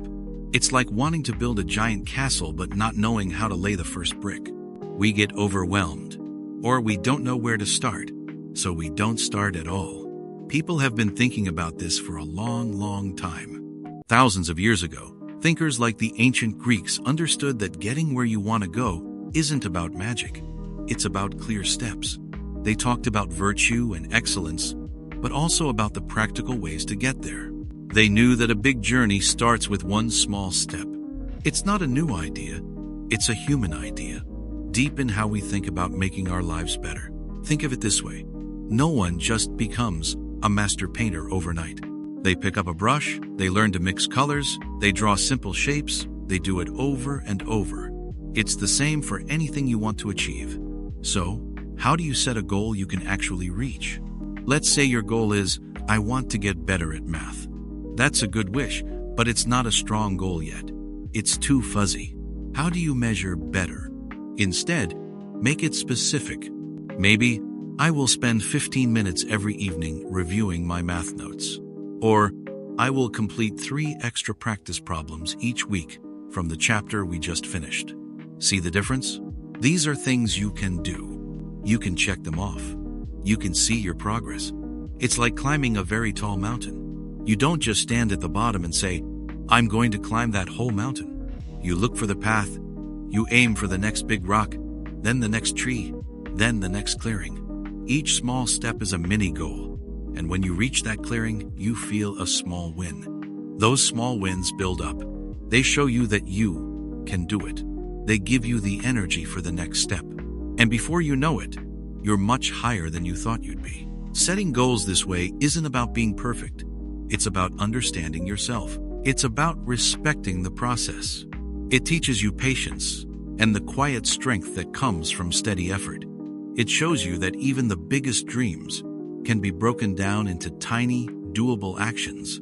And when you learn to do this, not only do you reach more of your goals, but you also learn a deeper truth. That growth isn't always a sudden leap. Often, it's the gentle, continuous act of placing one foot in front of the other, day after day. And that, in itself, is a truly remarkable skill. Have you ever worked really hard on something only to have it fall apart? Maybe you studied for a test and still didn't do well. Or you tried out for a team and didn't make it. It hurts, right? It feels like the end. But here's the thing about those moments. They're not the end. They're actually chances to learn how to bounce back. Bouncing back means getting up after you've fallen. It means trying again, even when it feels easier to just give up. It's about being strong, not just with your muscles, but deep inside your mind and spirit. It's understanding that mistakes aren't permanent failures, but temporary detours. They are lessons wrapped in a tough moment. Think about people throughout history. No one who ever achieved anything big got there without making mistakes. Great thinkers, inventors, leaders, they all faced huge setbacks. For example, the ancient Greek philosophers sometimes talked about how problems make us stronger. They believed that facing tough times wasn't something to avoid, but something that actually helped you grow. They saw it as a kind of training for your mind. They knew life throws curveballs, and their wisdom suggested that the truly strong person wasn't the one who never fell, but the one who always got back up. This idea isn't new. It's been part of human wisdom for thousands of years. It's about building a kind of inner toughness. Imagine a spring, like the one in a pen. If you push it down, what happens? It pushes back. It wants to return to its original shape. That's a bit like us. Life pushes us down sometimes, hard. But deep inside, we have this incredible ability to push back, to return to our full strength, maybe even stronger than before. Think about a tree in a big storm. Its branches might bend, some might even break, but the tree doesn't just give up. Its roots hold strong, and after the storm, it starts to heal, to grow new branches. It learns to stand even firmer against the next wind. That's what resilience looks like. It's not about avoiding the storm, but learning how to weather it. So, when things go wrong, and they will, remember that feeling of being pushed down isn't forever. That moment of struggle is actually a quiet signal. It's telling you something about yourself. That you are built to adapt, to learn, to grow. You have this amazing power inside you, like that spring, to rebound. It's about understanding that every stumble is just part of the path, not the end of the journey. And when you pick yourself up, you're not just moving forward, you're becoming a deeper, stronger, and wiser person. It's okay to feel sad or frustrated when things don't work out, but then, quietly, steadily, you begin to rise again. That's a skill no school can truly teach you, but life will. Every single time you stumble and decide to stand tall once more. Have you ever felt that quiet nudge inside you? The one that whispers, "Hey, that's not right," or, "Wait, I need to say something here." That feeling is often the start of speaking up for yourself. It's not about being loud or arguing all the time. It's about honoring your own thoughts and feelings. Think of it as finding your voice and using it. Even when it feels a little scary, it means letting others know what you need or what you believe, in a way that respects both yourself and them.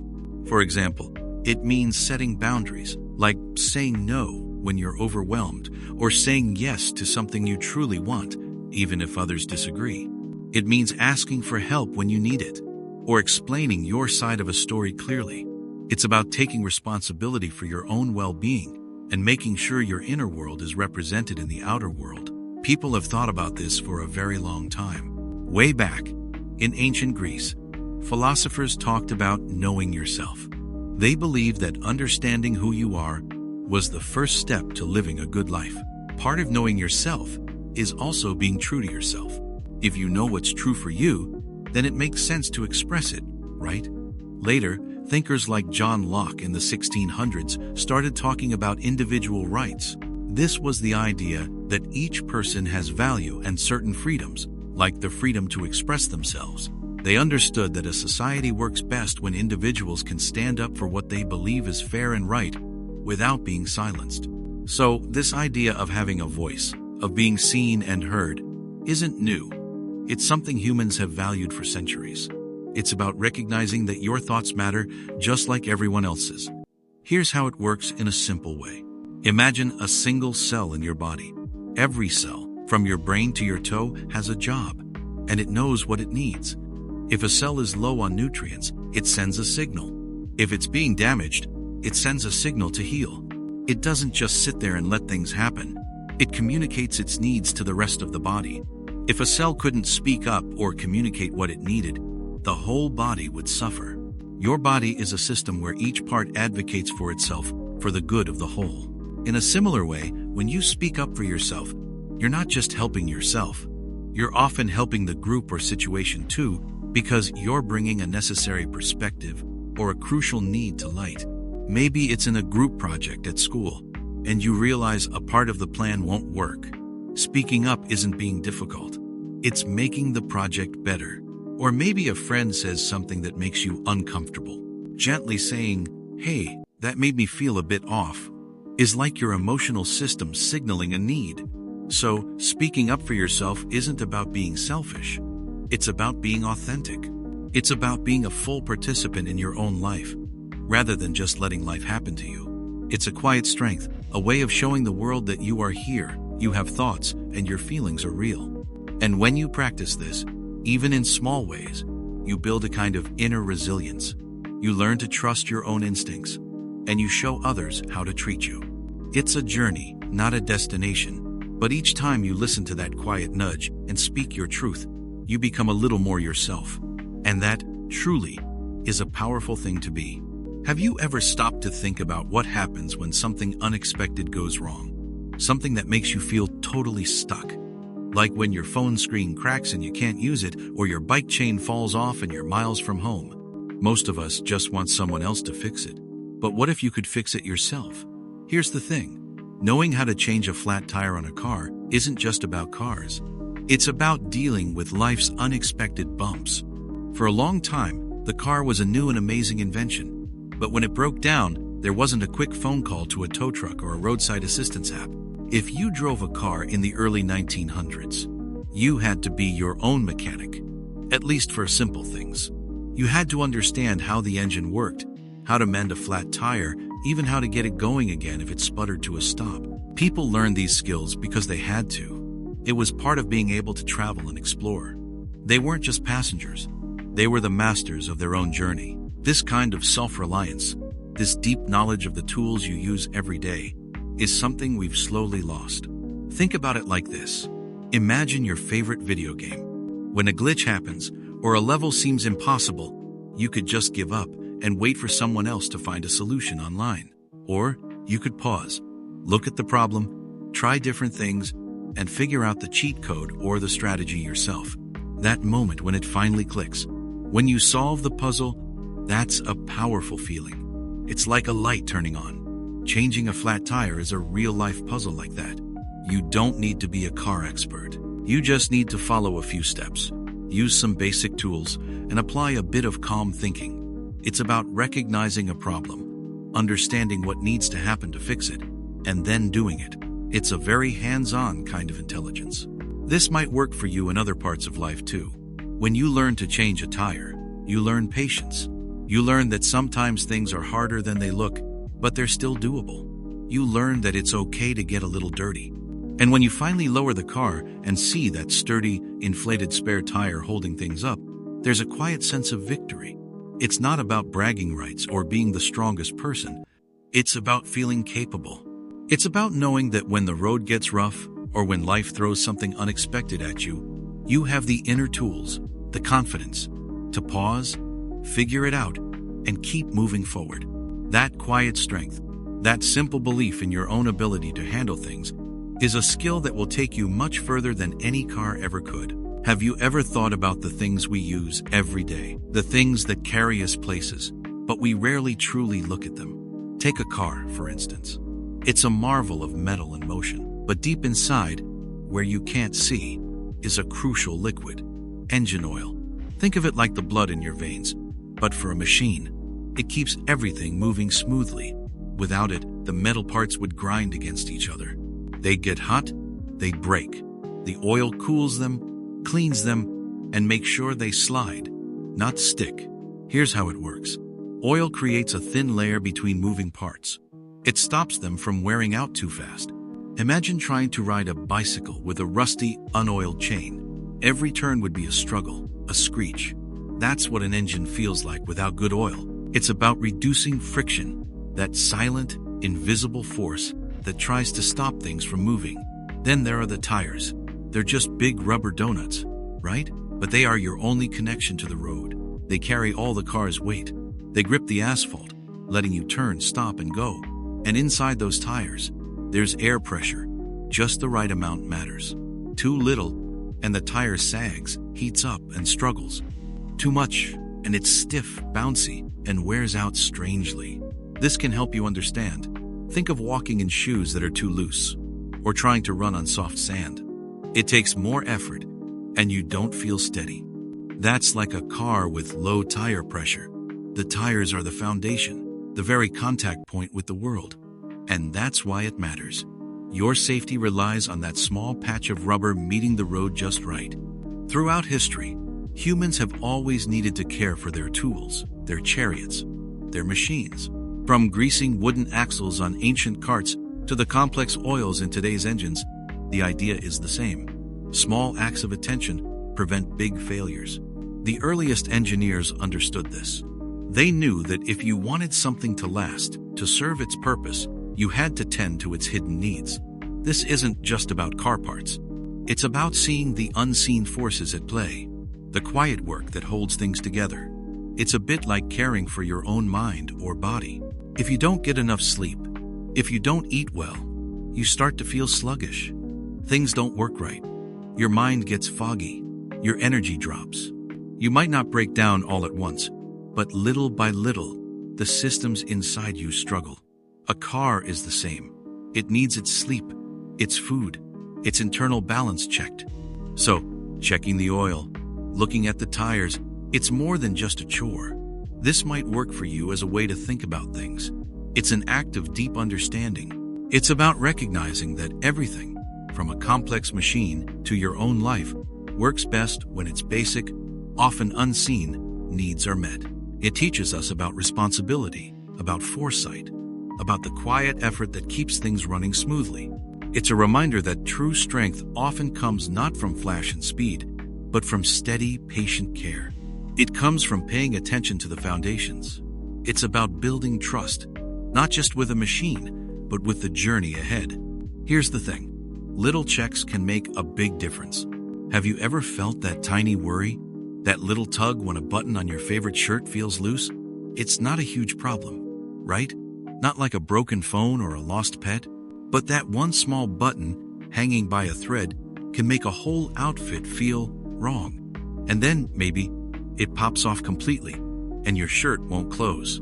So, here's the thing about a button. It's a small anchor. It holds pieces of fabric together. It lets you close a jacket against the cold or make a shirt fit just right. And knowing how to sew one back on isn't just about saving money or time, though it does those things. It's about a quiet kind of power. It's about not needing someone else to fix what's broken in your world, even if it's just a tiny piece of fabric and thread. It's about taking care of your things.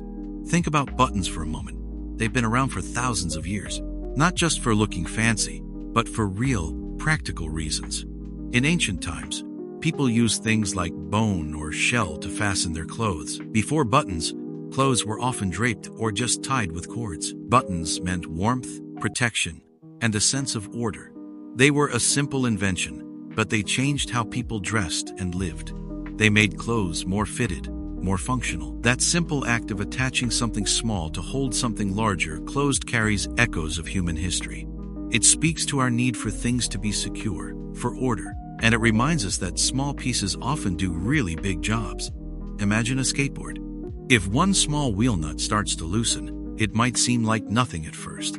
You can still roll, but if you ignore it, that nut might fall off entirely, and then the wheel comes off, and you can't ride. Or maybe you even crash. It's the same idea with a button. It's a tiny part of a bigger system. It's easy to overlook until it's gone. But taking a few minutes to tighten that nut, or in our case, to reattach that button, prevents a bigger headache later. It's like spotting a tiny crack in a window. If you fix it early, it stays small. If you let it go, the crack can spread, and soon the whole window might need replacing. So, fixing a button is like doing a little bit of preventative maintenance on your life. Learning to fix a button is more than just a skill. It's a small act of care. It's about seeing something that needs attention and giving it. It teaches patience, because you have to work slowly, carefully, with a needle and thread. And it teaches a kind of quiet self-reliance. When you mend something, you are showing respect for the item itself, and for the resources it took to make it. You are saying, "This is worth keeping. This is worth my time." And in that small act, you discover a sense of quiet achievement. You learn that even the smallest threads can hold things together, and that you have the power within you to mend, to repair, and to make whole again. It's a peaceful thought, that we can take what is falling apart, even just a little, and make it strong once more. Think about how we connect with others. In a world full of quick messages and emojis, emails often feel a bit different, don't they? They carry a certain weight, a quiet importance. But have you ever sent an email and then wondered if it truly landed the way you hoped? Did your words really get across? A good email is more than just typing words onto a screen. It's about building a clear path for your thoughts to travel directly to another person's mind. It's like sending a message in a bottle across a vast ocean, hoping it reaches its shore untouched and understood. For a long time, before phones or the internet, people sent letters. They would write on paper, fold it, seal it, and trust it to travel for days or weeks. Those letters carried hopes, news, and feelings. They were crafted with care because they were often the only way to truly connect over long distances. So, when you write an email today, you are part of a long history of people trying to make their thoughts clear and lasting. You are putting a piece of your mind, your intent, into a form that can be read over and over. Here's the thing. Every email is a small act of communication, a chance to show respect for the person you're talking to and for your own message. Imagine you're trying to hand someone a valuable, delicate object across a crowded room. You wouldn't just toss it carelessly, right? You'd carefully aim, make eye contact, and ensure it reached their hands safely. An email is similar. It needs to be sent with care. So, how do we craft these digital messages with such care?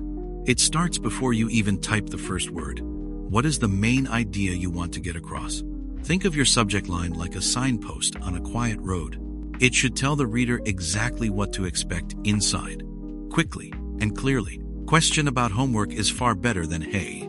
And when you begin, a simple, polite greeting sets the right tone. Dear Miss Davis, or Hi Alex, opens the door kindly. Then comes the body of your message. This is where your thoughts live. Keep your sentences clear and fairly short. Get to the point. What do you need to say, or ask, or share? Think of it like telling a story in the most direct way possible. If you have a few different things to talk about, it can help to use short paragraphs. This makes your email easier to read, like creating little resting spots for the reader's eyes. Your words should sound polite, even if you're asking for something or explaining a problem, just like you'd speak to someone with respect in person. Let your written words reflect that same courtesy. Before you hit send, take a breath. Read your email one more time. Did you spell everything correctly? Does it make sense? Is your tone clear? Sometimes a tiny mistake can change the whole meaning or make your email feel rushed. And finally, a simple closing, like thank you or best, along with your name, finishes the conversation smoothly. Writing a good email isn't just about following rules. It's about practicing thoughtfulness. It's about understanding that our words, even in a quick digital message, have power. They can build understanding, prevent confusion, and strengthen connections.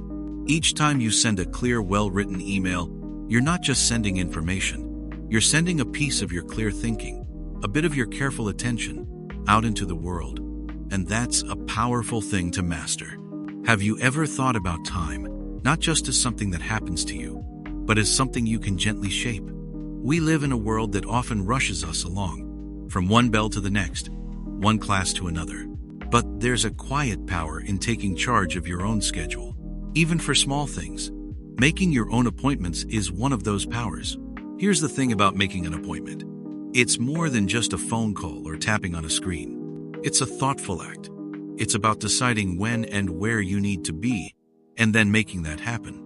It's about stepping forward, speaking up, and claiming a specific moment in the future for yourself or for something you need. This might sound simple, but it's a big step in navigating the world. For a long time, humans just lived by the sun and seasons.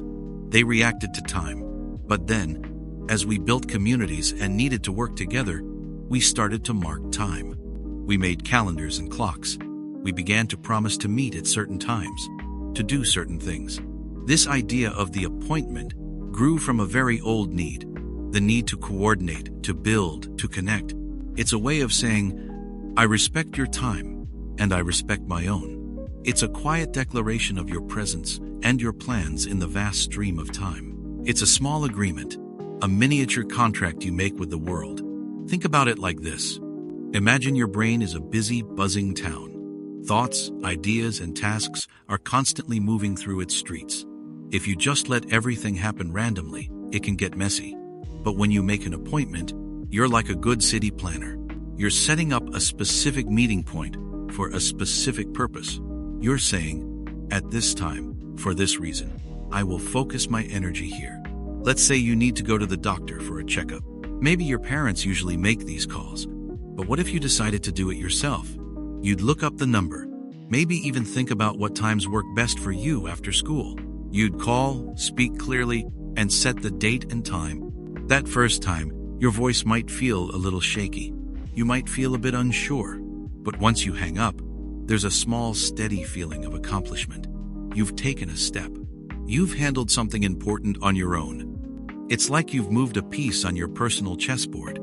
You're not just a passenger in your own life. You're the player making the moves. This skill isn't just for doctors or dentists. It's for scheduling a meeting for a group project, or setting up a time to get help from a teacher. It's about learning to honor commitments, both to yourself and to others. Every time you successfully make an appointment, you're not just marking a spot on a calendar. You are weaving a new thread into the fabric of your independence. You are learning that your voice matters, your needs are important, and you have the power to create the structure around your own days. This practice helps you understand the flow of your life. It teaches you to respect the precious, limited gift of time. And in doing so, it helps you become more grounded, more capable, and more truly yourself. What if your phone died, or you were in a place with no signal? How would you find your way? For centuries, people relied on something special, a paper map. It's not just a drawing. It's a quiet conversation with the world. Here's the thing about a paper map. It's a flat picture of a real place. It shows roads, rivers, mountains, and towns. But it's more than just line. Each map has a legend or key, a small box that tells you what all the symbols mean. A dotted line might be a walking trail. A blue line is usually a river. And then there's the scale, which tells you how much the map has shrunk the world. 1 inch on the map might mean 1 mile in real life. This helps you figure out distances. Think about the people who made the first maps. Imagine ancient sailors charting unknown coasts, or explorers venturing into vast wildernesses. They weren't just drawing lines. They were trying to make sense of the world. They were creating knowledge. Before maps, people lived in smaller worlds, defined by what they could see from their village. Maps expanded their minds, showing them a bigger picture, connecting distant lands. It was a huge step for humanity, a way to understand our place on a much larger canvas. It's a bit like when you're playing a big video game with an open world. You often have a map you can pull up, right? That game map shows you the layout, where the enemies are, where the treasure is hidden. But imagine if you couldn't rely on the game's GPS markers. You'd have to actually look at the map, understand its layout, remember landmarks, and plan your route. You become an active part of the journey, not just a passenger following an arrow. It makes you feel more in control, more aware. Reading a physical map makes you slow down. You have to spread it out, maybe turn it this way and that to match your direction. You connect the dots between what you see on the paper and what you see around you. It builds a mental picture, a kind of internal GPS in your mind. You start to see patterns, understand how towns connect, why a road might curve around a hill. It's not just about getting from A to B, it's about understanding the space in between. It teaches patience, observation, and a certain kind of humility too. And that's why it matters. In a world where answers appear instantly on a screen, taking the time to read a map is a quiet act of defiance. It's about slowing down, using your mind, and trusting your own ability to figure things out.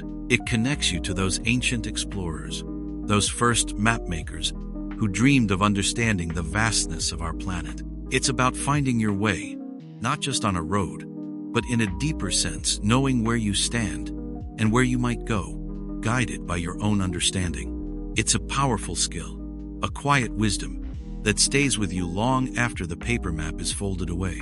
Do you ever feel like you have to figure everything out on your own? Like asking for help means you failed, or that you're not smart enough?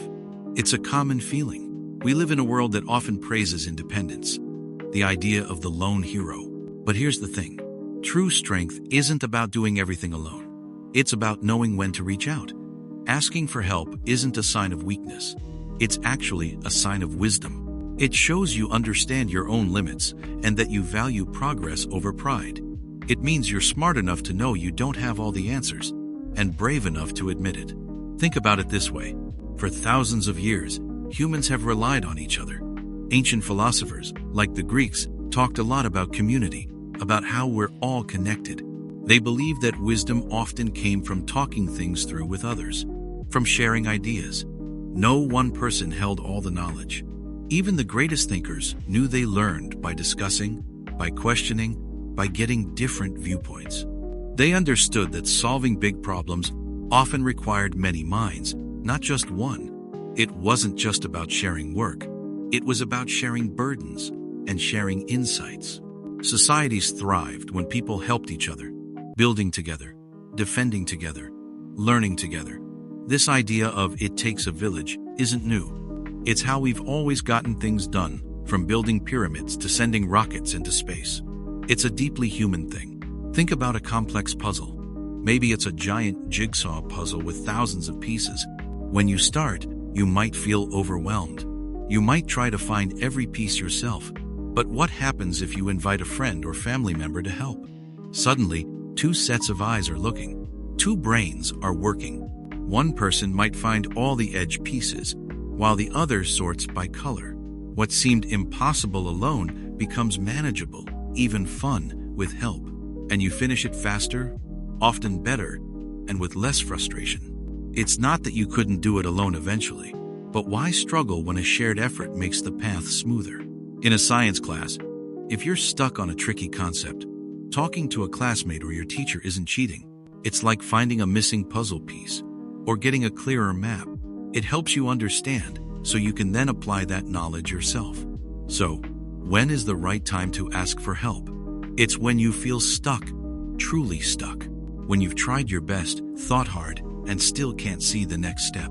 It's when you're overwhelmed, or when a problem feels too big for just you. Reaching out isn't giving up, it's opening a door. It's allowing light into a dark space. It's recognizing that we are all part of a larger human network, designed to support each other. It means valuing your growth and well-being more than a temporary feeling of shame. When you ask for help, you're not just getting an answer. You're learning how to collaborate, how to be open, and how to build connections.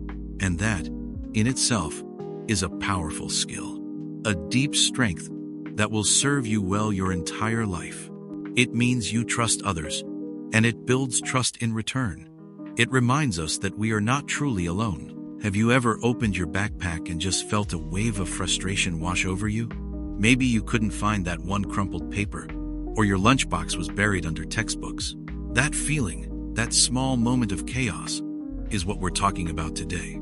Being organized isn't just about having a neat backpack or a tidy desk. It's about something much deeper. It's about knowing where things are, yes, but it's also about knowing where you are in your own life. When things are organized around you, your mind feels more organized too. It creates a quiet space inside your head. It helps you think clearly.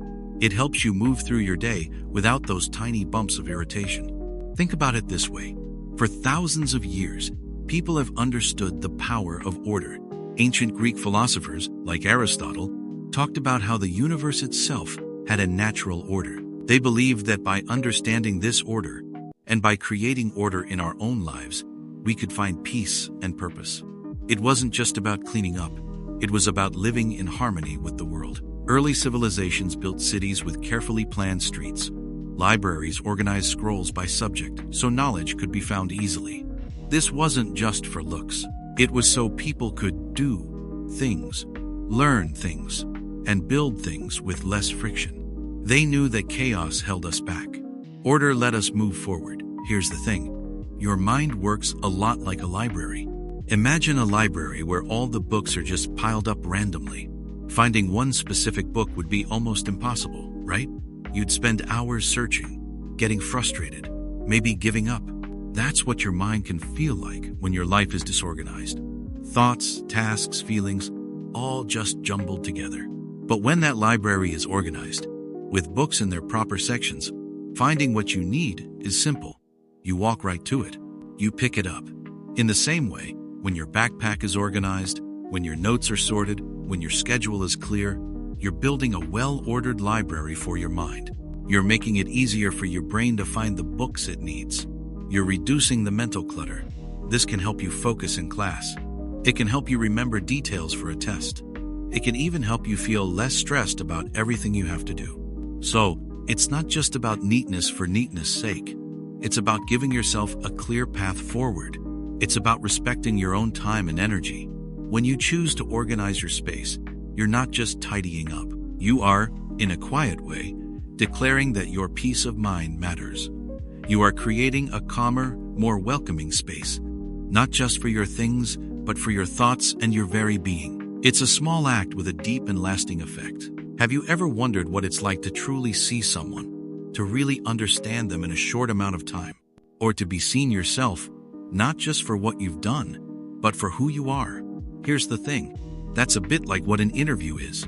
Think of it as a special kind of conversation. It's not just a chat with a friend about your day. Instead, it's a focused talk, usually between two people, where one person asks questions to learn about the other. They want to understand your skills, your experiences, your way of thinking, and even your character. It's often used when someone is looking for a job, but it can also happen for a spot on a team or a place in a special program. It's a chance for both sides to figure out if they're a good match. This idea of a structured conversation isn't new. People have been doing this for thousands of years, long before anyone thought up job applications. Imagine ancient leaders picking wise advisors, or tribes deciding who was best for a difficult task. They didn't have resumes. Instead, they had conversations. They'd sit, ask questions, tell stories, and watch how a person behaved. They were trying to look past the surface, to find what someone was truly made of. The goal was always the same: to gain insight, to make a good choice, to understand a person's inner world. That isn't always obvious from just looking. It's about the deep human need to know who we are dealing with. Here's an example that might feel familiar. Think about a time you tried out for a school play or a sports team. The director or coach wasn't just watching if you could run fast or memorize lines.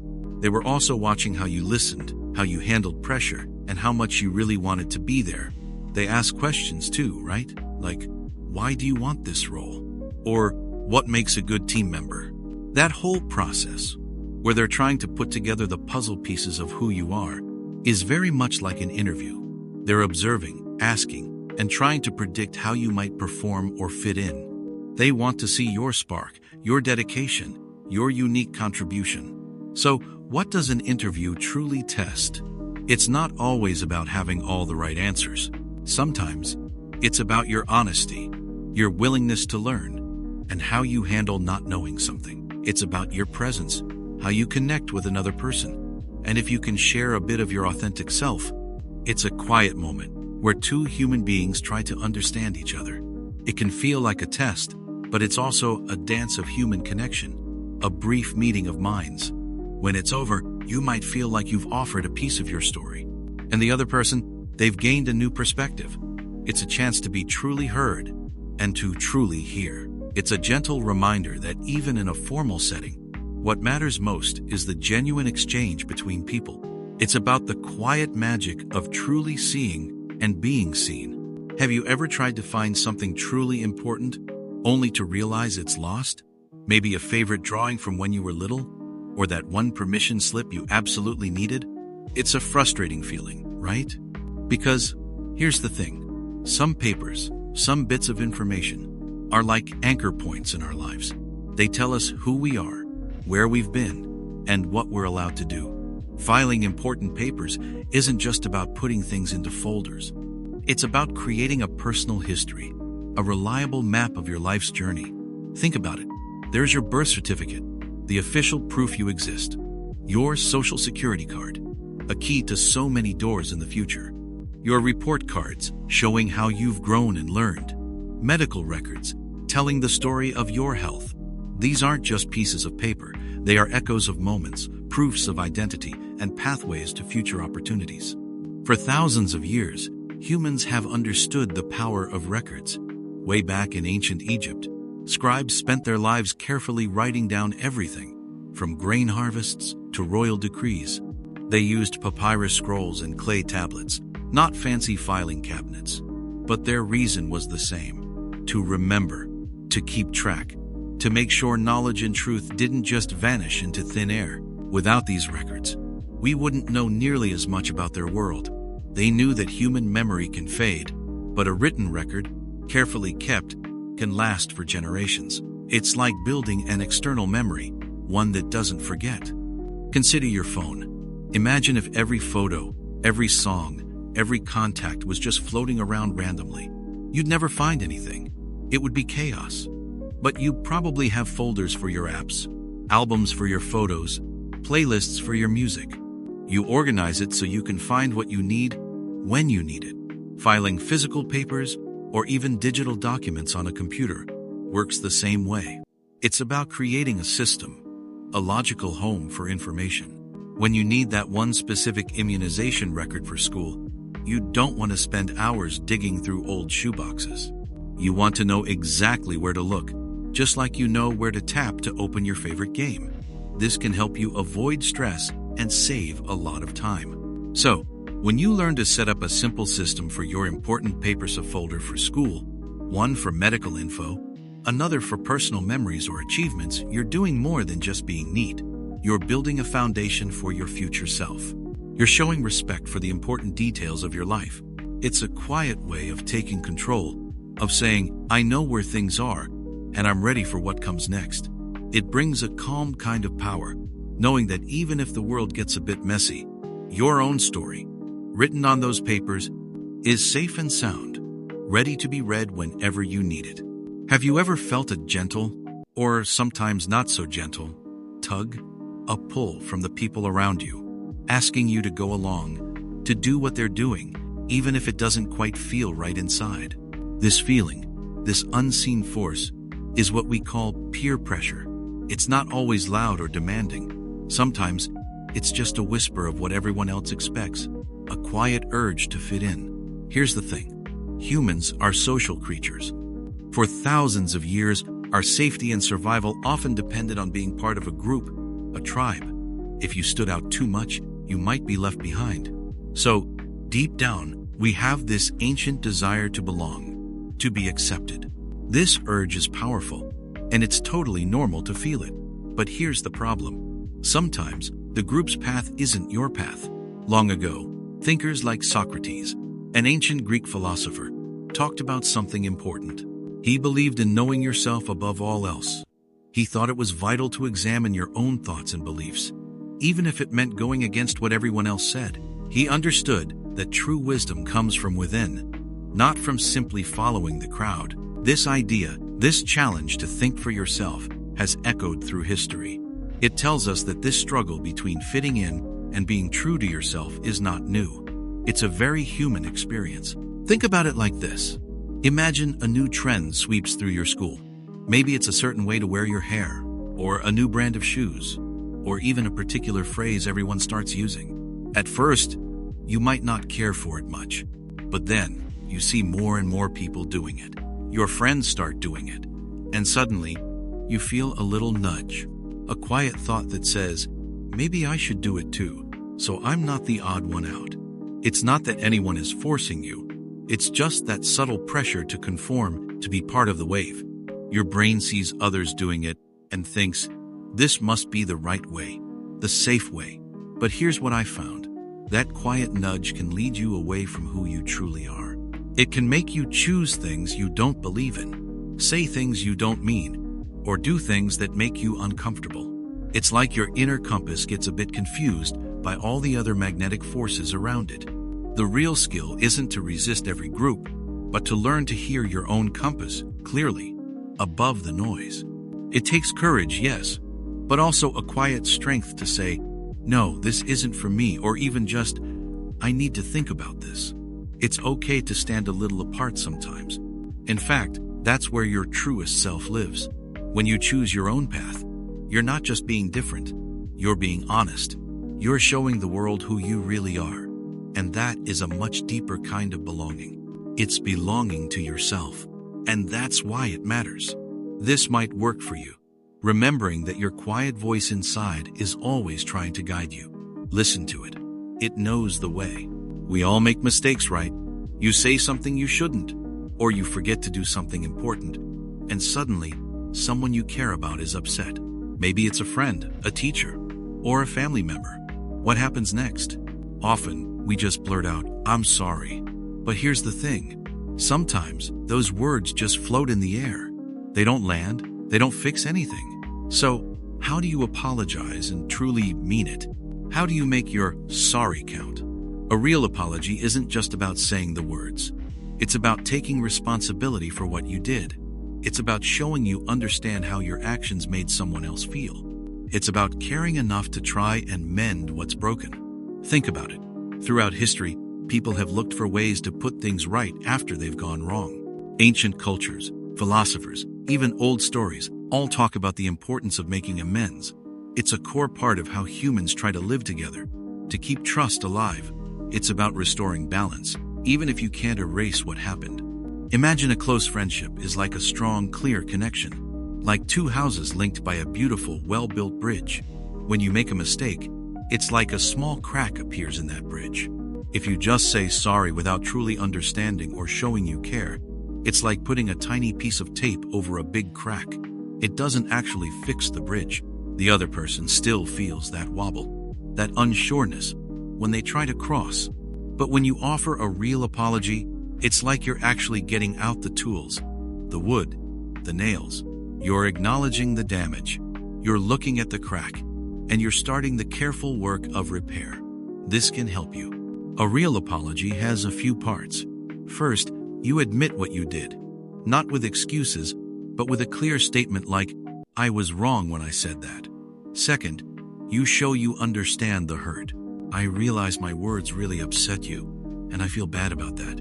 Third, you show remorse, meaning you actually feel regret for your actions. Fourth, you offer to make it right if possible. Is there anything I can do? And finally, you commit to doing better.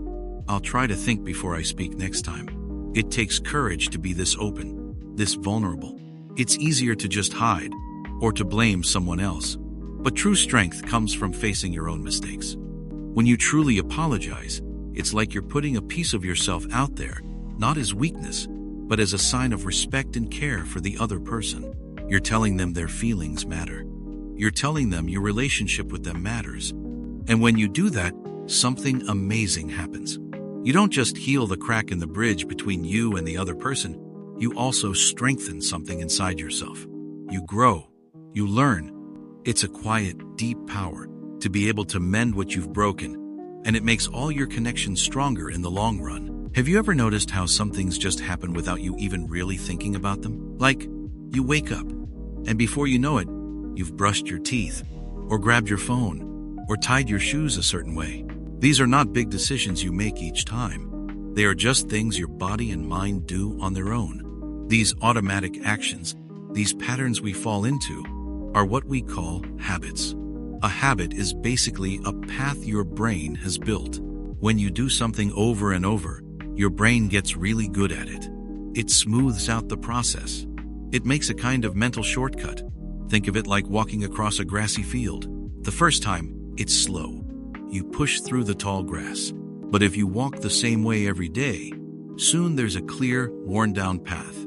That path makes it easier and faster to go the same way next time. That's how a habit works inside your head. It's a well-worn path. For thousands of years, people have understood how powerful this idea is. A long, long time ago, in ancient Greece, a very wise thinker named Aristotle talked about this. He said, "We are what we repeatedly do." He meant that our character, who we are as people, isn't formed by one big choice or one sudden action. Instead, it's built by all the small things we do again and again, day after day. If you keep doing kind things, you become a kind person. If you keep working hard, you become someone who knows how to work hard. It's not just about what you want to be, but what you actually do. Let's think about this a different way. Imagine you're learning to play a musical instrument, like a guitar. At first, your fingers feel clumsy. You have to look at every string, think about every chord. It's slow and awkward. Your brain is trying to figure out brand new connections. But if you practice for just 15 minutes every day, something amazing starts to happen. Your fingers begin to move without you even telling them to. Your brain builds those paths.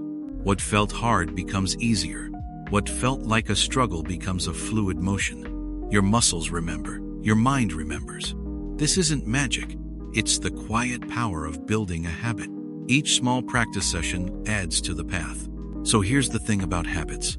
They are not just tiny, unimportant actions. They are the steady, invisible bricks that build our future selves. Every small choice you make, every action you repeat, is carving out that path. Knowing this can help you. It means you don't have to wait for a huge burst of motivation to change something.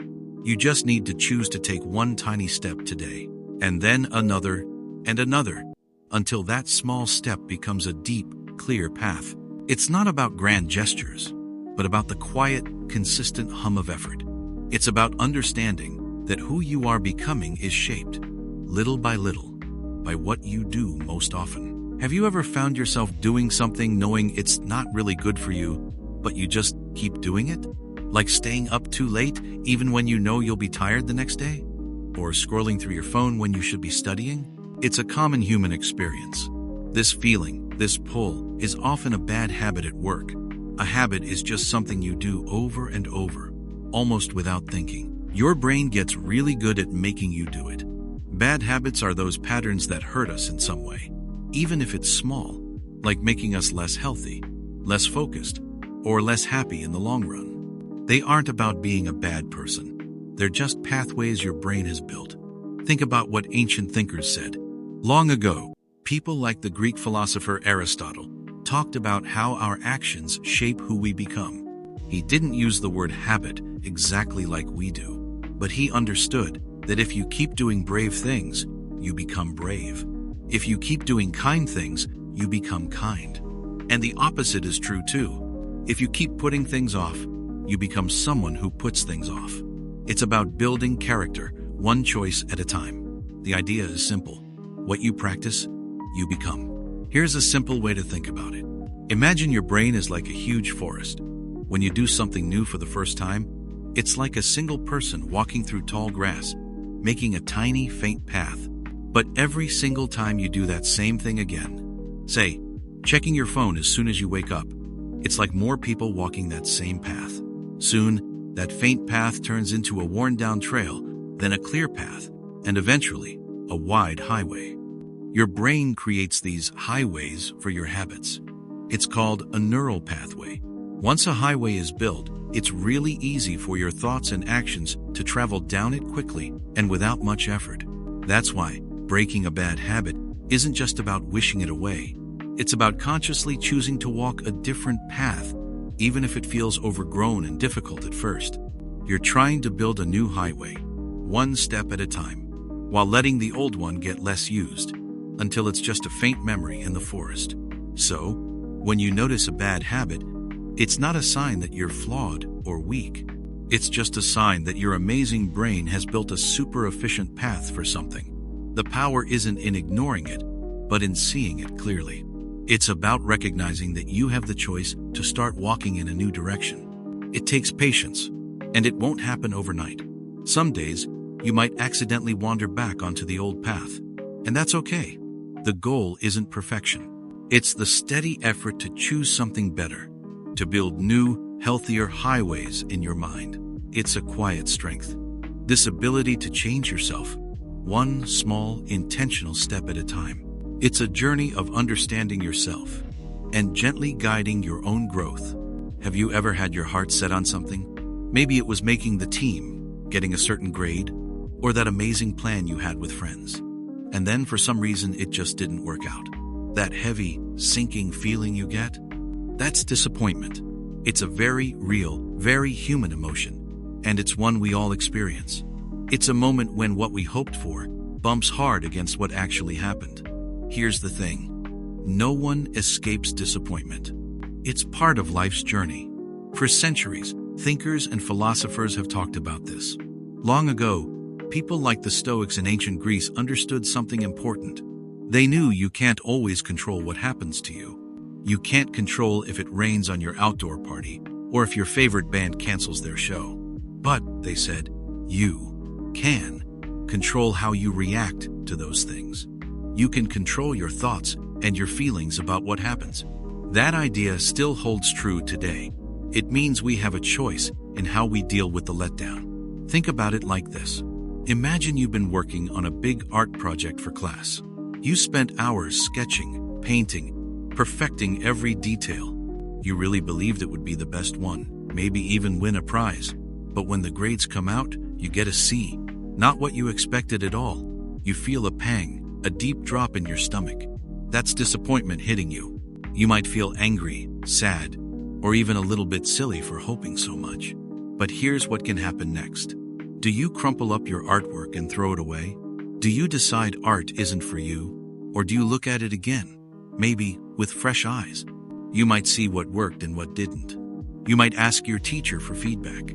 You might realize that the effort you put in still taught you something valuable, even if the outcome wasn't what you wanted.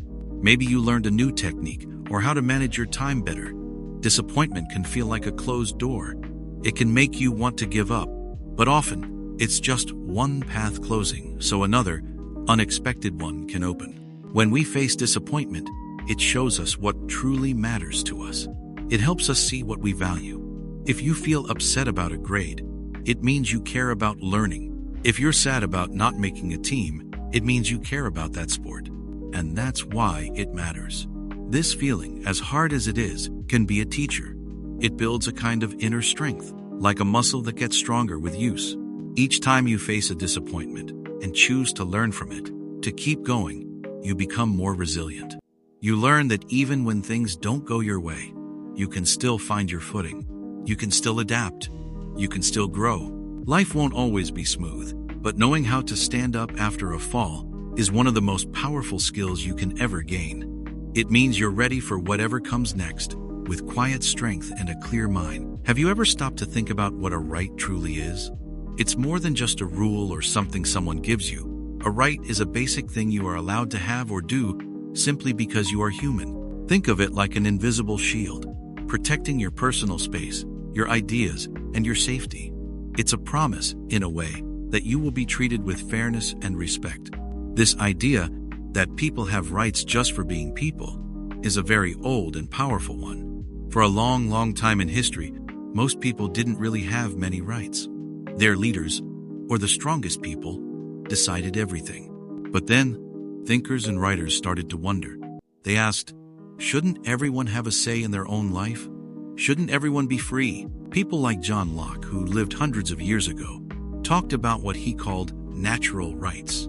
He believed everyone was born with the right to life, to freedom, and to own things. These weren't things governments gave you. They were things you already had, just by being alive.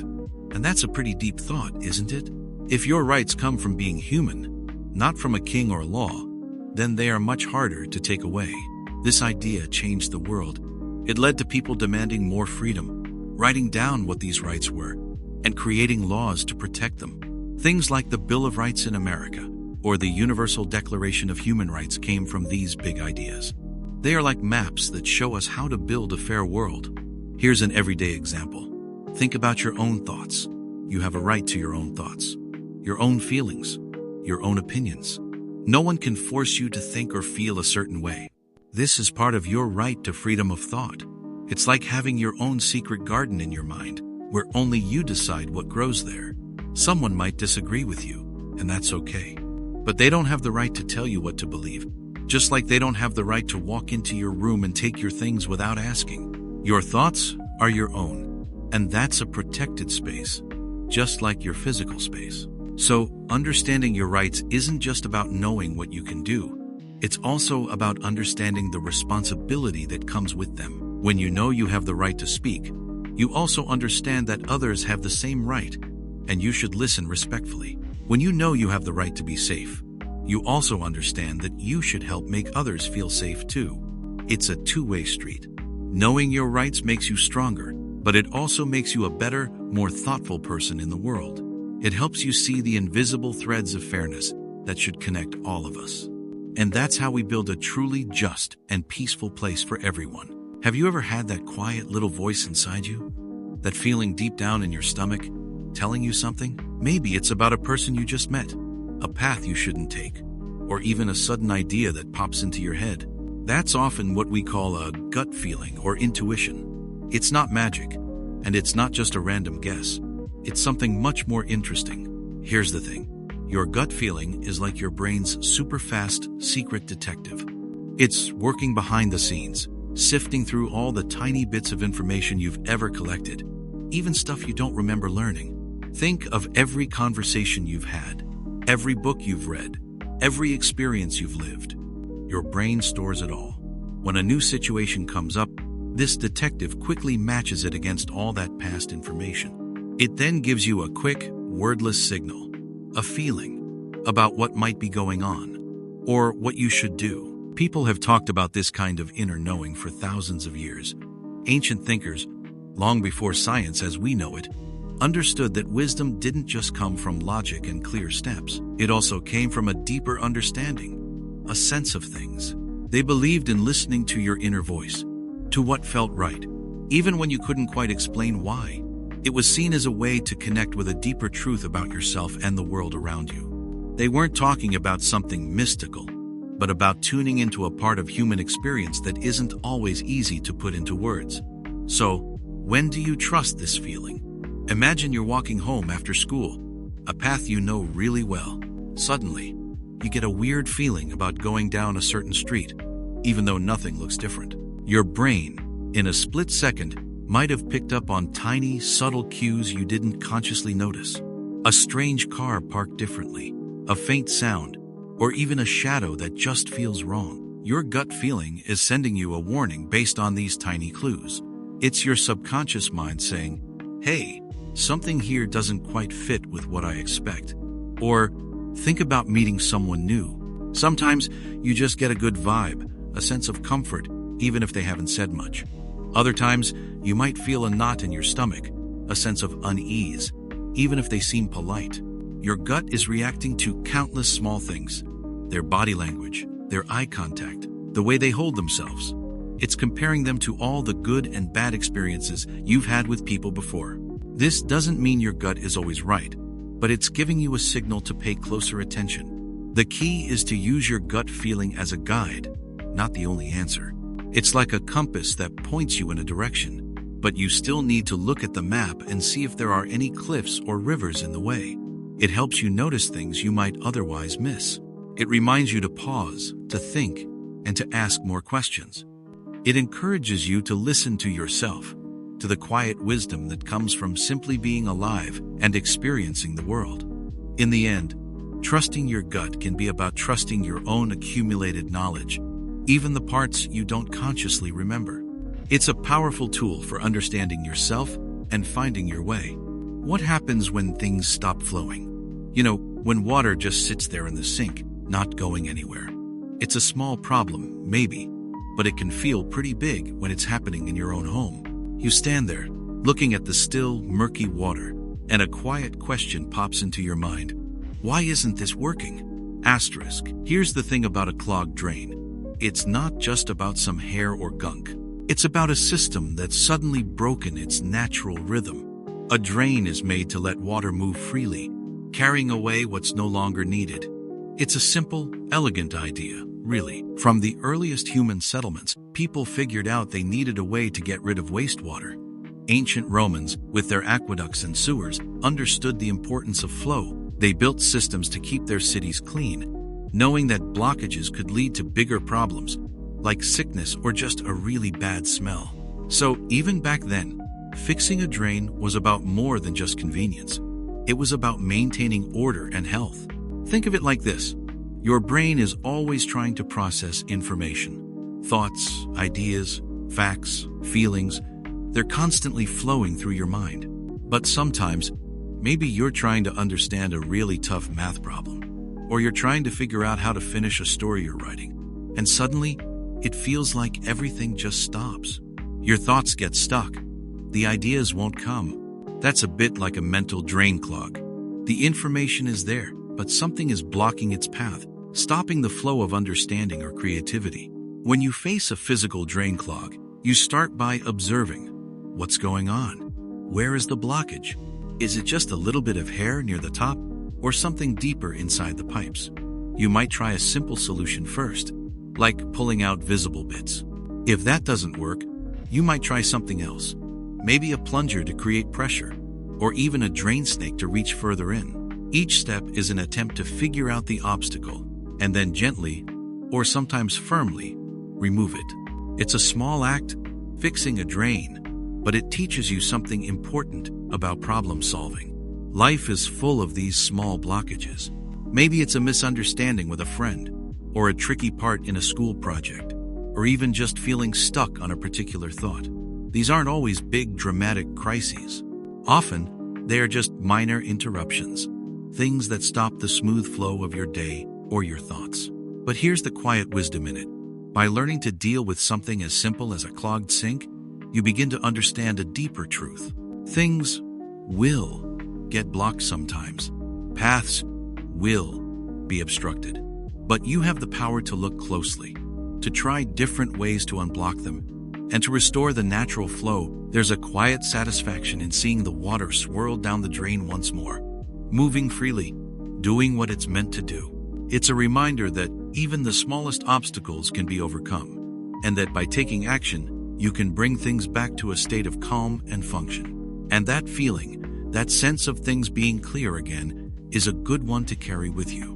What if a tiny tear in your favorite shirt isn't just a sign of damage, but a quiet invitation? It's an invitation to pause, to look closer, and to remember a skill that has slowly faded from our everyday lives.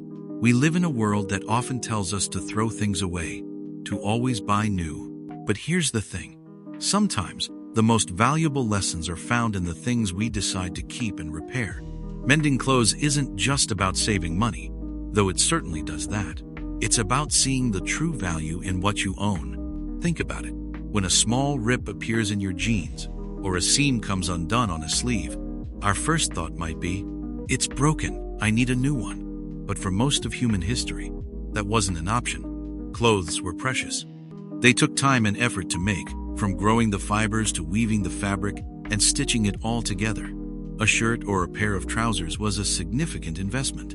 So, when a hole appeared, it was simply fixed. Grandparents and great-grandparents knew this well. They didn't just mend clothes. They darned socks. They patched elbows. They reinforced knees. A piece of clothing would be worn, repaired, and worn again, sometimes for years. A patched garment wasn't a sign of poverty. It was a sign of care, of practicality, and of a life lived. It spoke of a deep respect for resources, a quiet understanding that everything has a lifespan, and we can choose to extend it. This wasn't just a chore, it was a necessary act, a way of life that honored the effort put into making things. Here's how it works in our own lives. Right now, imagine a small crack appearing in the screen of your phone. It's barely noticeable at first.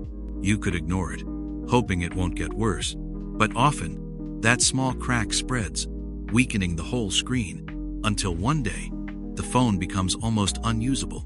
A small, simple fix early on could have prevented a much bigger problem, saving you a lot of money and frustration. It's the same with clothes. A tiny stitch now can prevent a big, impossible-to-hide hole later.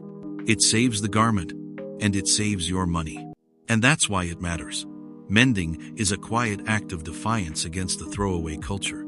It teaches patience, because a stitch takes time. It teaches resourcefulness, because you're using what you have to make something whole again. It teaches appreciation, making you think about the journey of your clothes, from the cotton field to your closet. When you take the time to mend a tear, you're not just fixing fabric. You're putting a piece of yourself, your time, and your care back into that item. You are saying, this has value to me. It's a simple, powerful lesson about slowing down, cherishing what we have, and finding the beauty in making things last. It's a gentle reminder that some things, with a little care, can always be made whole again. Have you ever looked at something broken, a wobbly chair, a loose doorknob, and felt a little helpless? It's like a small challenge, isn't it? But here's the thing. Often, the answer is right there, waiting in a basic toolkit. A basic toolkit isn't just a box of metal objects. It's a box of possibilities. It usually holds a hammer, a few screwdrivers, flathead and Phillips, pliers, maybe a tape measure, and an adjustable wrench. These are simple items, not complicated machines. But knowing how to use them, even just holding them right, can change a small frustration into a moment of quiet strength. Think about it for a moment. Humans have always used tools. Our earliest ancestors picked up stones, then shaped them to cut or build. That was the first step, really, toward creating everything we see around us today. It wasn't just about making life easier back then. It was about thinking differently. A tool helps us extend what we can do with our hands, with our minds. It's a simple idea. If you need to do something, find the right thing to help you do it. This idea shaped our entire history, from the first simple hammers to the most complex machines we have now. It teaches us patience, too, and a deep respect for the materials around us. Imagine you're trying to solve a tricky math problem. You wouldn't just stare at it, would you? You'd reach for your calculator, or a pencil, or maybe your notes. Those are tools too, in a way. They help your mind do its work better. A physical toolkit is like that for your hands. When a screw is loose, a screwdriver isn't just twisting metal. It's giving you the power to fix, to secure, to bring order back. It's a very satisfying feeling, like your brain finally grasping a hard concept after trying for a while. But here's a deeper thought. Handling a toolkit isn't only about fixing physical things. It's about understanding. It's about knowing how things are put together and how they might come apart. When you hold a wrench, you feel its weight, its balance. You learn how much force is needed. Not too much, not too little. This teaches you about limits, about control. It's a bit like learning to control your own emotions. You don't just blast them out. You learn to choose the right tool, maybe a deep breath, or talking it out for the situation. And that's why it matters. It builds a quiet confidence inside you. Knowing how to tighten a screw or pull a nail isn't just a practical skill you might use once in a while. It's a way of saying, I can take care of things. I can make a difference in my small corner of the world. It grounds you, connects you to the real world, to the things you can touch and change. And in a world that often feels complicated, there's a simple, profound truth in holding a tool, understanding its purpose, and using it to make something right again. It reminds us that many problems, even big ones, can often be broken down, understood, and fixed, one simple, quiet action at a time. It's a gentle reminder that we are not helpless. We have hands and minds, and often, all we need is the right simple tool. Have you ever really wanted something? Maybe it was to stay up later, or to get a specific chore done, or even just to decide what movie to watch with your friends. Sometimes, it feels like a battle to get what you want, right? Like you have to argue or push your way through. Here's the thing. Getting what you need isn't always about arguing. It's often about something much calmer and smarter called negotiation. Negotiation is simply talking to someone else to find a solution that works for both of you. It's not about winning and losing. It's about finding common ground. It's about understanding what someone else wants or needs, and then sharing what you want or need. Then, you look for a path in the middle. Think about humans. Way back in time, even thousands of years ago, people didn't just take what they wanted. They traded. They shared. If one person had extra berries and another had extra animal skins, they talked. They figured out a fair swap. This was early negotiation. They needed to agree. Philosophers have often talked about how we live together.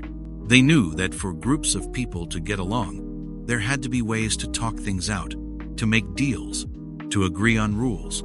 It's a fundamental part of being human, connecting and finding ways to coexist peacefully. Imagine you and your friend Alex are doing a school project. You want to work at your house because you have all the art supplies. But Alex wants to work at their place because their dog is home alone. If you just yell, "My house," and Alex yells, "My house," nothing gets done. That's not negotiation. Instead, you could say, "Hey Alex, I need my art supplies." And they're all here. "But I get that you want to be with your dog." Alex might say, "Yeah, I do. But maybe I could bring my dog over to your place for a few hours?" Or you might suggest, "What if we start at my place for the art supplies, and then finish up at your house later, so you can be with your dog?" See, you're talking. You're listening to each other's needs. You're trying to find a plan that makes both of you feel okay. It's about flexibility and understanding. The art of negotiation isn't about tricking people or always getting your way. It's about respect. It's about listening more than you speak. It's about understanding that everyone has needs, just like you do. When you learn to negotiate well, you learn to see situations from different angles. You build stronger relationships because people feel heard. It makes everyday life smoother. It's a quiet strength, really. It teaches you patience and empathy. It shows you that working together, finding that middle path, often leads to a much better outcome for everyone, making the world a little more connected and harmonious. Have you ever felt your heart thump a little faster? Or your hands get a bit clammy, just thinking about talking in front of people? It's a common feeling, this sudden rush of fear, like your brain is screaming, "Danger, retreat." But here's the thing. Public speaking isn't about danger. It's about connecting. It's about sharing a piece of your thoughts, your ideas, with others. Long, long ago, before phones or even books, humans sat around campfires. They told stories. They shared what they knew. In ancient Greece, people gathered in big, open spaces, called agoras, to talk about everything from new ideas to how to run their city. They didn't just debate. They learned to listen, to speak clearly, and to share their wisdom. This wasn't a scary performance. It was how they built their world, one idea at a time. So, the act of speaking to a group is as old as humanity itself. It's deeply woven into who we are. But still, why does it feel so hard sometimes? Imagine a deer standing in a field. If it hears a sudden noise, its body tenses up. Its heart races. It gets ready to run. Our bodies do something similar when we feel nervous. It's an old system, a very old part of our brain, trying to protect us. It thinks speaking in front of others is a threat, like a big, scary animal. This is your fight or flight response kicking in. You feel like freezing, or maybe running away, but you're just standing there. Here's how it works. That feeling isn't a sign you're failing. It's just your body getting ready, sending you extra energy. And this can help you. The trick is to breathe. Really, take a deep breath and let it out slowly. This tells your body, it's okay. No saber-toothed tiger here. When you feel that energy, you can use it. It makes your voice stronger, your eyes brighter. Think about learning to ride a bike. At first, you wobbled. You might have fallen a few times. It felt unsteady, even a little scary. But with practice, with each small ride, you found your balance. You learned to steer, to pedal smoothly. Speaking in public is a lot like that. The first few tries might feel shaky. Your voice might wobble. But with each time you stand up, each time you share your thoughts, you find your balance. You learn to trust your voice, to trust your ideas. And that's why it matters. Your voice is a unique gift. It's the sound of your thoughts, your feelings, your perspective. When you speak, you are not just making sounds. You are building a bridge from your inner world to the outer world. You are inviting others to understand you, even if it's just a few words. Even if your voice trembles a little. Speaking means you are brave enough to share. You are brave enough to be heard. And that act, sharing your true self, is one of the most powerful things you can do. It's a way to connect, to learn, and to grow. Not just for you, but for everyone who listens. Have you ever felt like your days just happen to you? Like you're constantly rushing, maybe forgetting something important, or just feeling stretched thin? It's a common feeling, this sense that time is a river carrying you along. But what if you could learn to steer your boat a little? That's what managing your own schedule is really about. It's not just about writing down a list, though that's part of it. It's about deciding what matters most to you, and then making space for those things. Think of it this way. Your day is like a container, maybe a jar. You have limited space. If you just throw things in, the most important stuff, your big rocks, might not fit.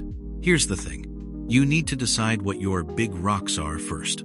Humans have thought about time and how to use it wisely for thousands of years. Ancient Greek thinkers, for example, talked about two kinds of time. There was chronos, which is clock time, seconds, minutes, hours.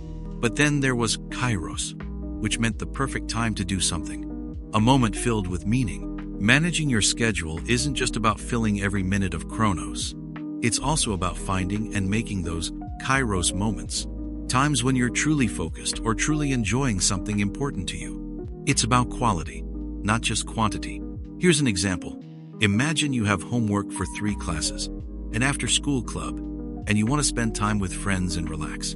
If you just let these things pile up, you might do homework late, feel stressed, and not enjoy your club or friends. But if you look at your week, you can say, okay, Tuesdays and Thursdays after school are for homework. Wednesdays are for my club, then some homework. Friday evening is for friends. This isn't about being rigid, but about making conscious choices. When you plan a little, your brain doesn't constantly worry about what's next. It's like having a clear path instead of a tangled maze. Think about a scientist trying an experiment. They don't just mix chemicals randomly. They follow a plan, a procedure, because each step needs to happen in a certain order. Your day is a bit like that experiment. If you follow a rough plan, you create the conditions for getting things done and having time for what truly matters. It's a journey. You won't always get it perfectly right, and that's okay. Life changes, and your schedule will need to change too. The real skill is not making a perfect schedule, but in learning to observe your days, understanding how you use your time, and gently guiding it towards what serves you. When you do this, you feel less like a leaf caught in the wind and more like the one holding the compass. It gives you a quiet sense of power, a calm knowledge that you are shaping your own path, one intentional choice at a time. That, in itself, is a deeply comforting and freeing feeling. Have you ever really thought about how much goes into even the smallest journey? Not just the act of going, but the quiet, thoughtful work we do before we ever take that first step? When we talk about planning a simple trip, maybe to a friend's house across town, or a weekend visit to a relative, it might seem like no big deal. But there's a lot more happening than just packing a backpack or grabbing your keys. It's about looking forward, imagining the future, even a very near future, and making choices right now to shape what happens later. This isn't just about what you need to do, like checking the bus schedule. It's about what you need to think about. What if the weather changes suddenly? What if you get hungry far from home? What if your phone runs out of battery when you need it most? These aren't huge, scary problems, but they are small questions. And when you answer them beforehand, even just by tossing an apple in your bag or making sure your phone is charged, the actual trip becomes much smoother. Planning is like building a sturdy bridge from where you are now to where you want to be. It's about seeing ahead, anticipating different paths or possibilities, and gently getting ready for them. It's a quiet way of taking charge. This idea of looking ahead, of preparing for what's next, isn't new at all. Humans have been doing it since the very beginning. Think about ancient sailors who didn't have GPS or even proper maps. They had to observe the stars, feel the direction of the wind, and understand the ocean currents. Their planning wasn't about booking a ticket. It was about survival, about finding new lands, about reaching a safe harbor. Or consider old philosophers who often talked about living a good life. They knew that true goodness wasn't just a series of random good acts. Instead, it was a path chosen with deep thought and intention. They understood that every small step, every bit of preparation, mattered. How you prepare for something often defines the experience itself. It's not about being perfect or predicting every single detail, but about being mindful and ready for what might come. Here's how this works in your own daily life. Imagine you have a big research project due next week for English class. You could just wait until the night before, feel a rush of panic, and try to finish it all at once, probably losing sleep and doing a weaker job. Or you could choose to plan it out. Maybe you decide to spend just 1 hour each day, breaking the big project into smaller, easier tasks. Day 1, find your sources. Day 2, make an outline. Day 3, write the first part, and so on. By the time the due date arrives, you're not panicking. You're calm, confident even. This isn't just about getting the project done. It's about how you feel while doing it. Your brain, much like a carefully packed suitcase, has everything it needs, organized and ready. It's the same idea as having a small first aid kit in your backpack for a nature walk. You truly hope you won't need the Band-Aids or the antiseptic wipes, but just knowing they are there gives you a profound sense of peace. That quiet sense of peace is a huge part of the why behind planning. So, planning even a simple trip isn't just about making a list. It's a gentle lesson in foresight, a way of training your mind to look beyond the immediate moment. It teaches us to be truly present by thoughtfully considering the future. It's about showing respect to your future self, giving them the simple gift of ease and preparedness. Every small plan, every thoughtful step we take, helps us build a life that feels more intentional, less messy, and surprisingly peaceful. It's about finding calm and confidence in the journey, no matter where we're headed. And that's why this often overlooked skill matters so deeply, not just for a trip, but for almost everything in life. Have you ever felt that knot in your stomach when something you bought isn't quite right? Maybe your new headphones broke on the first day, or that online order arrived as the wrong size. What happens next? That's where dealing with customer service comes in, a skill many people never truly learn. Here's the thing. Customer service is simply the way companies help you when you have a problem with their products or services. It's about communication. It's about finding a solution. Sometimes it feels like a battle, but it doesn't have to be. It can be a calm conversation, a joint effort to fix what's broken. Think way back in time, to ancient marketplaces. If you bought a blanket from a weaver and it unraveled, you'd go back to the weaver directly. You'd talk face to face. There was a direct connection, a sense of personal responsibility. That weaver's reputation, their good name, depended on making things right. Over centuries, as trade grew and companies became massive, that direct link stretched thinner. Now, we often talk to a person we've never met, working far away in a call center, or even a computer program online. But the underlying idea remains the same. It's about trust and fairness. It's about the understanding that when you pay for something, it should work as promised. When it doesn't, there needs to be a path to make it right. This path is customer service. Imagine your brain. It's an amazing, complex network of thoughts and feelings. When you get frustrated, when you feel misunderstood, it's easy for your brain to switch into a fight or flight mode. Your voice might get louder, your words might get sharper. But consider this: the person on the other end of the line, or across the counter, is also a human with their own complex brain, their own day, their own challenges.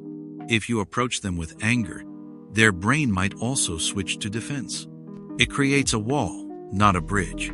Instead, think of it like a puzzle. You both have pieces. Your goal isn't to blame, but to fit the pieces together to see the full picture and solve the problem. Your calm voice, your clear explanation, your patience, these are like the right tools that help both of you see the solution. It's about respecting the process and respecting the person on the other side. You are asking for help, and they are there to provide it. It's a dance of communication. Even when things feel unfair, even when you are truly upset, practicing calm and clear speech can change the whole outcome. It shows you're serious, not just emotional. It helps the other person hear you, truly hear what you need. And in that quiet understanding, problems often find their way to a resolution. This skill isn't just about getting your headphones fixed. It's about learning how to navigate disagreements, how to advocate for yourself with grace, and how to treat others as you wish to be treated, even when tensions are high. It's a deeply human skill, one that builds bridges in a world that often feels disconnected. Have you ever tried to bake cookies or make a simple meal, only to have it turn out not quite right? Maybe the cookies were too flat, or the pasta was sticky. You read the recipe, right? You followed the words on the page. But here's the thing. Reading a recipe well is about much more than just knowing what the words mean. It's about understanding the silent story within those instructions, the unspoken reasons behind each step. When you really read a recipe, you're not just seeing a list of ingredients and actions. You're seeing a sequence, a specific order of events that need to happen for a successful outcome. It's like a secret code, or a carefully written set of directions. You need to look for clues, like when it says softened butter instead of just butter, or finely chopped instead of just chopped. These small details are actually huge. They tell you about the texture, the temperature, the size that matters. Recipes are ancient, really ancient. Think about it. For thousands of years, humans have passed down knowledge: how to make bread, how to brew medicine, how to build a shelter. These weren't always written down like they are today, but the idea was the same. Someone figured out a process that worked, and they needed to share it so others could repeat it successfully. A recipe, then, isn't just a guide for food. It's a way of sharing wisdom, a blueprint passed down through time. It's about trust, too. You trust that the person who wrote the recipe knew what they were doing, and you trust yourself to interpret their wisdom correctly. Think about a science experiment in class. If your teacher gives you a list of steps to mix chemicals, and you just dump everything together at once without reading the order, what happens? Usually, nothing good. The experiment might fizzle out, or just not work at all. It's the same with a recipe. Each step in a science experiment is there for a reason. Maybe to create a specific reaction, or to avoid an explosion. And in cooking, each step is there to build flavor, create texture, or make sure everything cooks evenly. You add the dry ingredients to the wet, or you cream the butter and sugar before anything else. There's a science to it, even in baking a simple cake. Not understanding that why can mess up the what. So, when you look at a recipe, take a moment. Don't just skim. Imagine yourself performing each step. Can you picture the butter softening? Can you hear the sizzle when you add the onions? Reading a recipe well means engaging your mind, and even your senses, before you even pick up a spoon. It's about patience, about seeing the whole journey before you take the first step. It teaches us that true understanding comes from looking beyond the surface, from connecting the dots, and from respecting the detailed process that leads to something wonderful. And that's why it matters, not just in the kitchen, but in so many parts of life. Have you ever really looked at the tiny words, the small symbols, the little pictures on something you hold in your hand? Not just the big, bright words that grab your attention, but the other, quieter messages? Here's the thing. Understanding labels, whether they are on a box of cereal or the tag inside your shirt, is a quiet superpower. It's like learning a hidden language that tells you the true story of an object. So, what are these labels? They are information, carefully put there by the people who made the item. They are like a short, direct conversation between the maker and you. For food, it's about ingredients, how much sugar is inside, or if it has allergens. For clothes, it tells you what kind of fabric it is, how to wash it so it doesn't get ruined, and sometimes even where it was made. These details might seem small, but they hold a lot of power. Think about how things used to be. Hundreds of years ago, if you bought bread, you likely bought it from a local baker. You knew the baker, maybe even their family. You trusted them. If you bought fabric, it was probably from someone in your town. There wasn't a need for complex labels because trust was built face to face. But as the world grew and goods started coming from faraway places, that direct trust wasn't possible anymore. So, people needed a new way to know what they were buying. Laws started to be made. Rules were set. Labels became a kind of promise, a written guarantee, even if it was just a simple mark on a crate. It was about making sure everyone could understand what they were getting, even if they couldn't see it being made. It's about transparency, which is a big word for just being clear and honest. Here's an example that might help you see this. Imagine you are picking out a new t-shirt. You see one that looks cool, but then you look at the label inside. Maybe it says 100% cotton. That's useful. You know it will be soft and breathable. But what if another shirt looks the same, but its label says 100% polyester? Polyester is different. It might not wrinkle as much, but it might feel hotter. Knowing this helps you choose based on what you need and what you like, not just how it looks on the hanger. It's like knowing the difference between walking on a paved path or a dirt trail. Both get you somewhere, but one feels different than the other. Or think about a plant.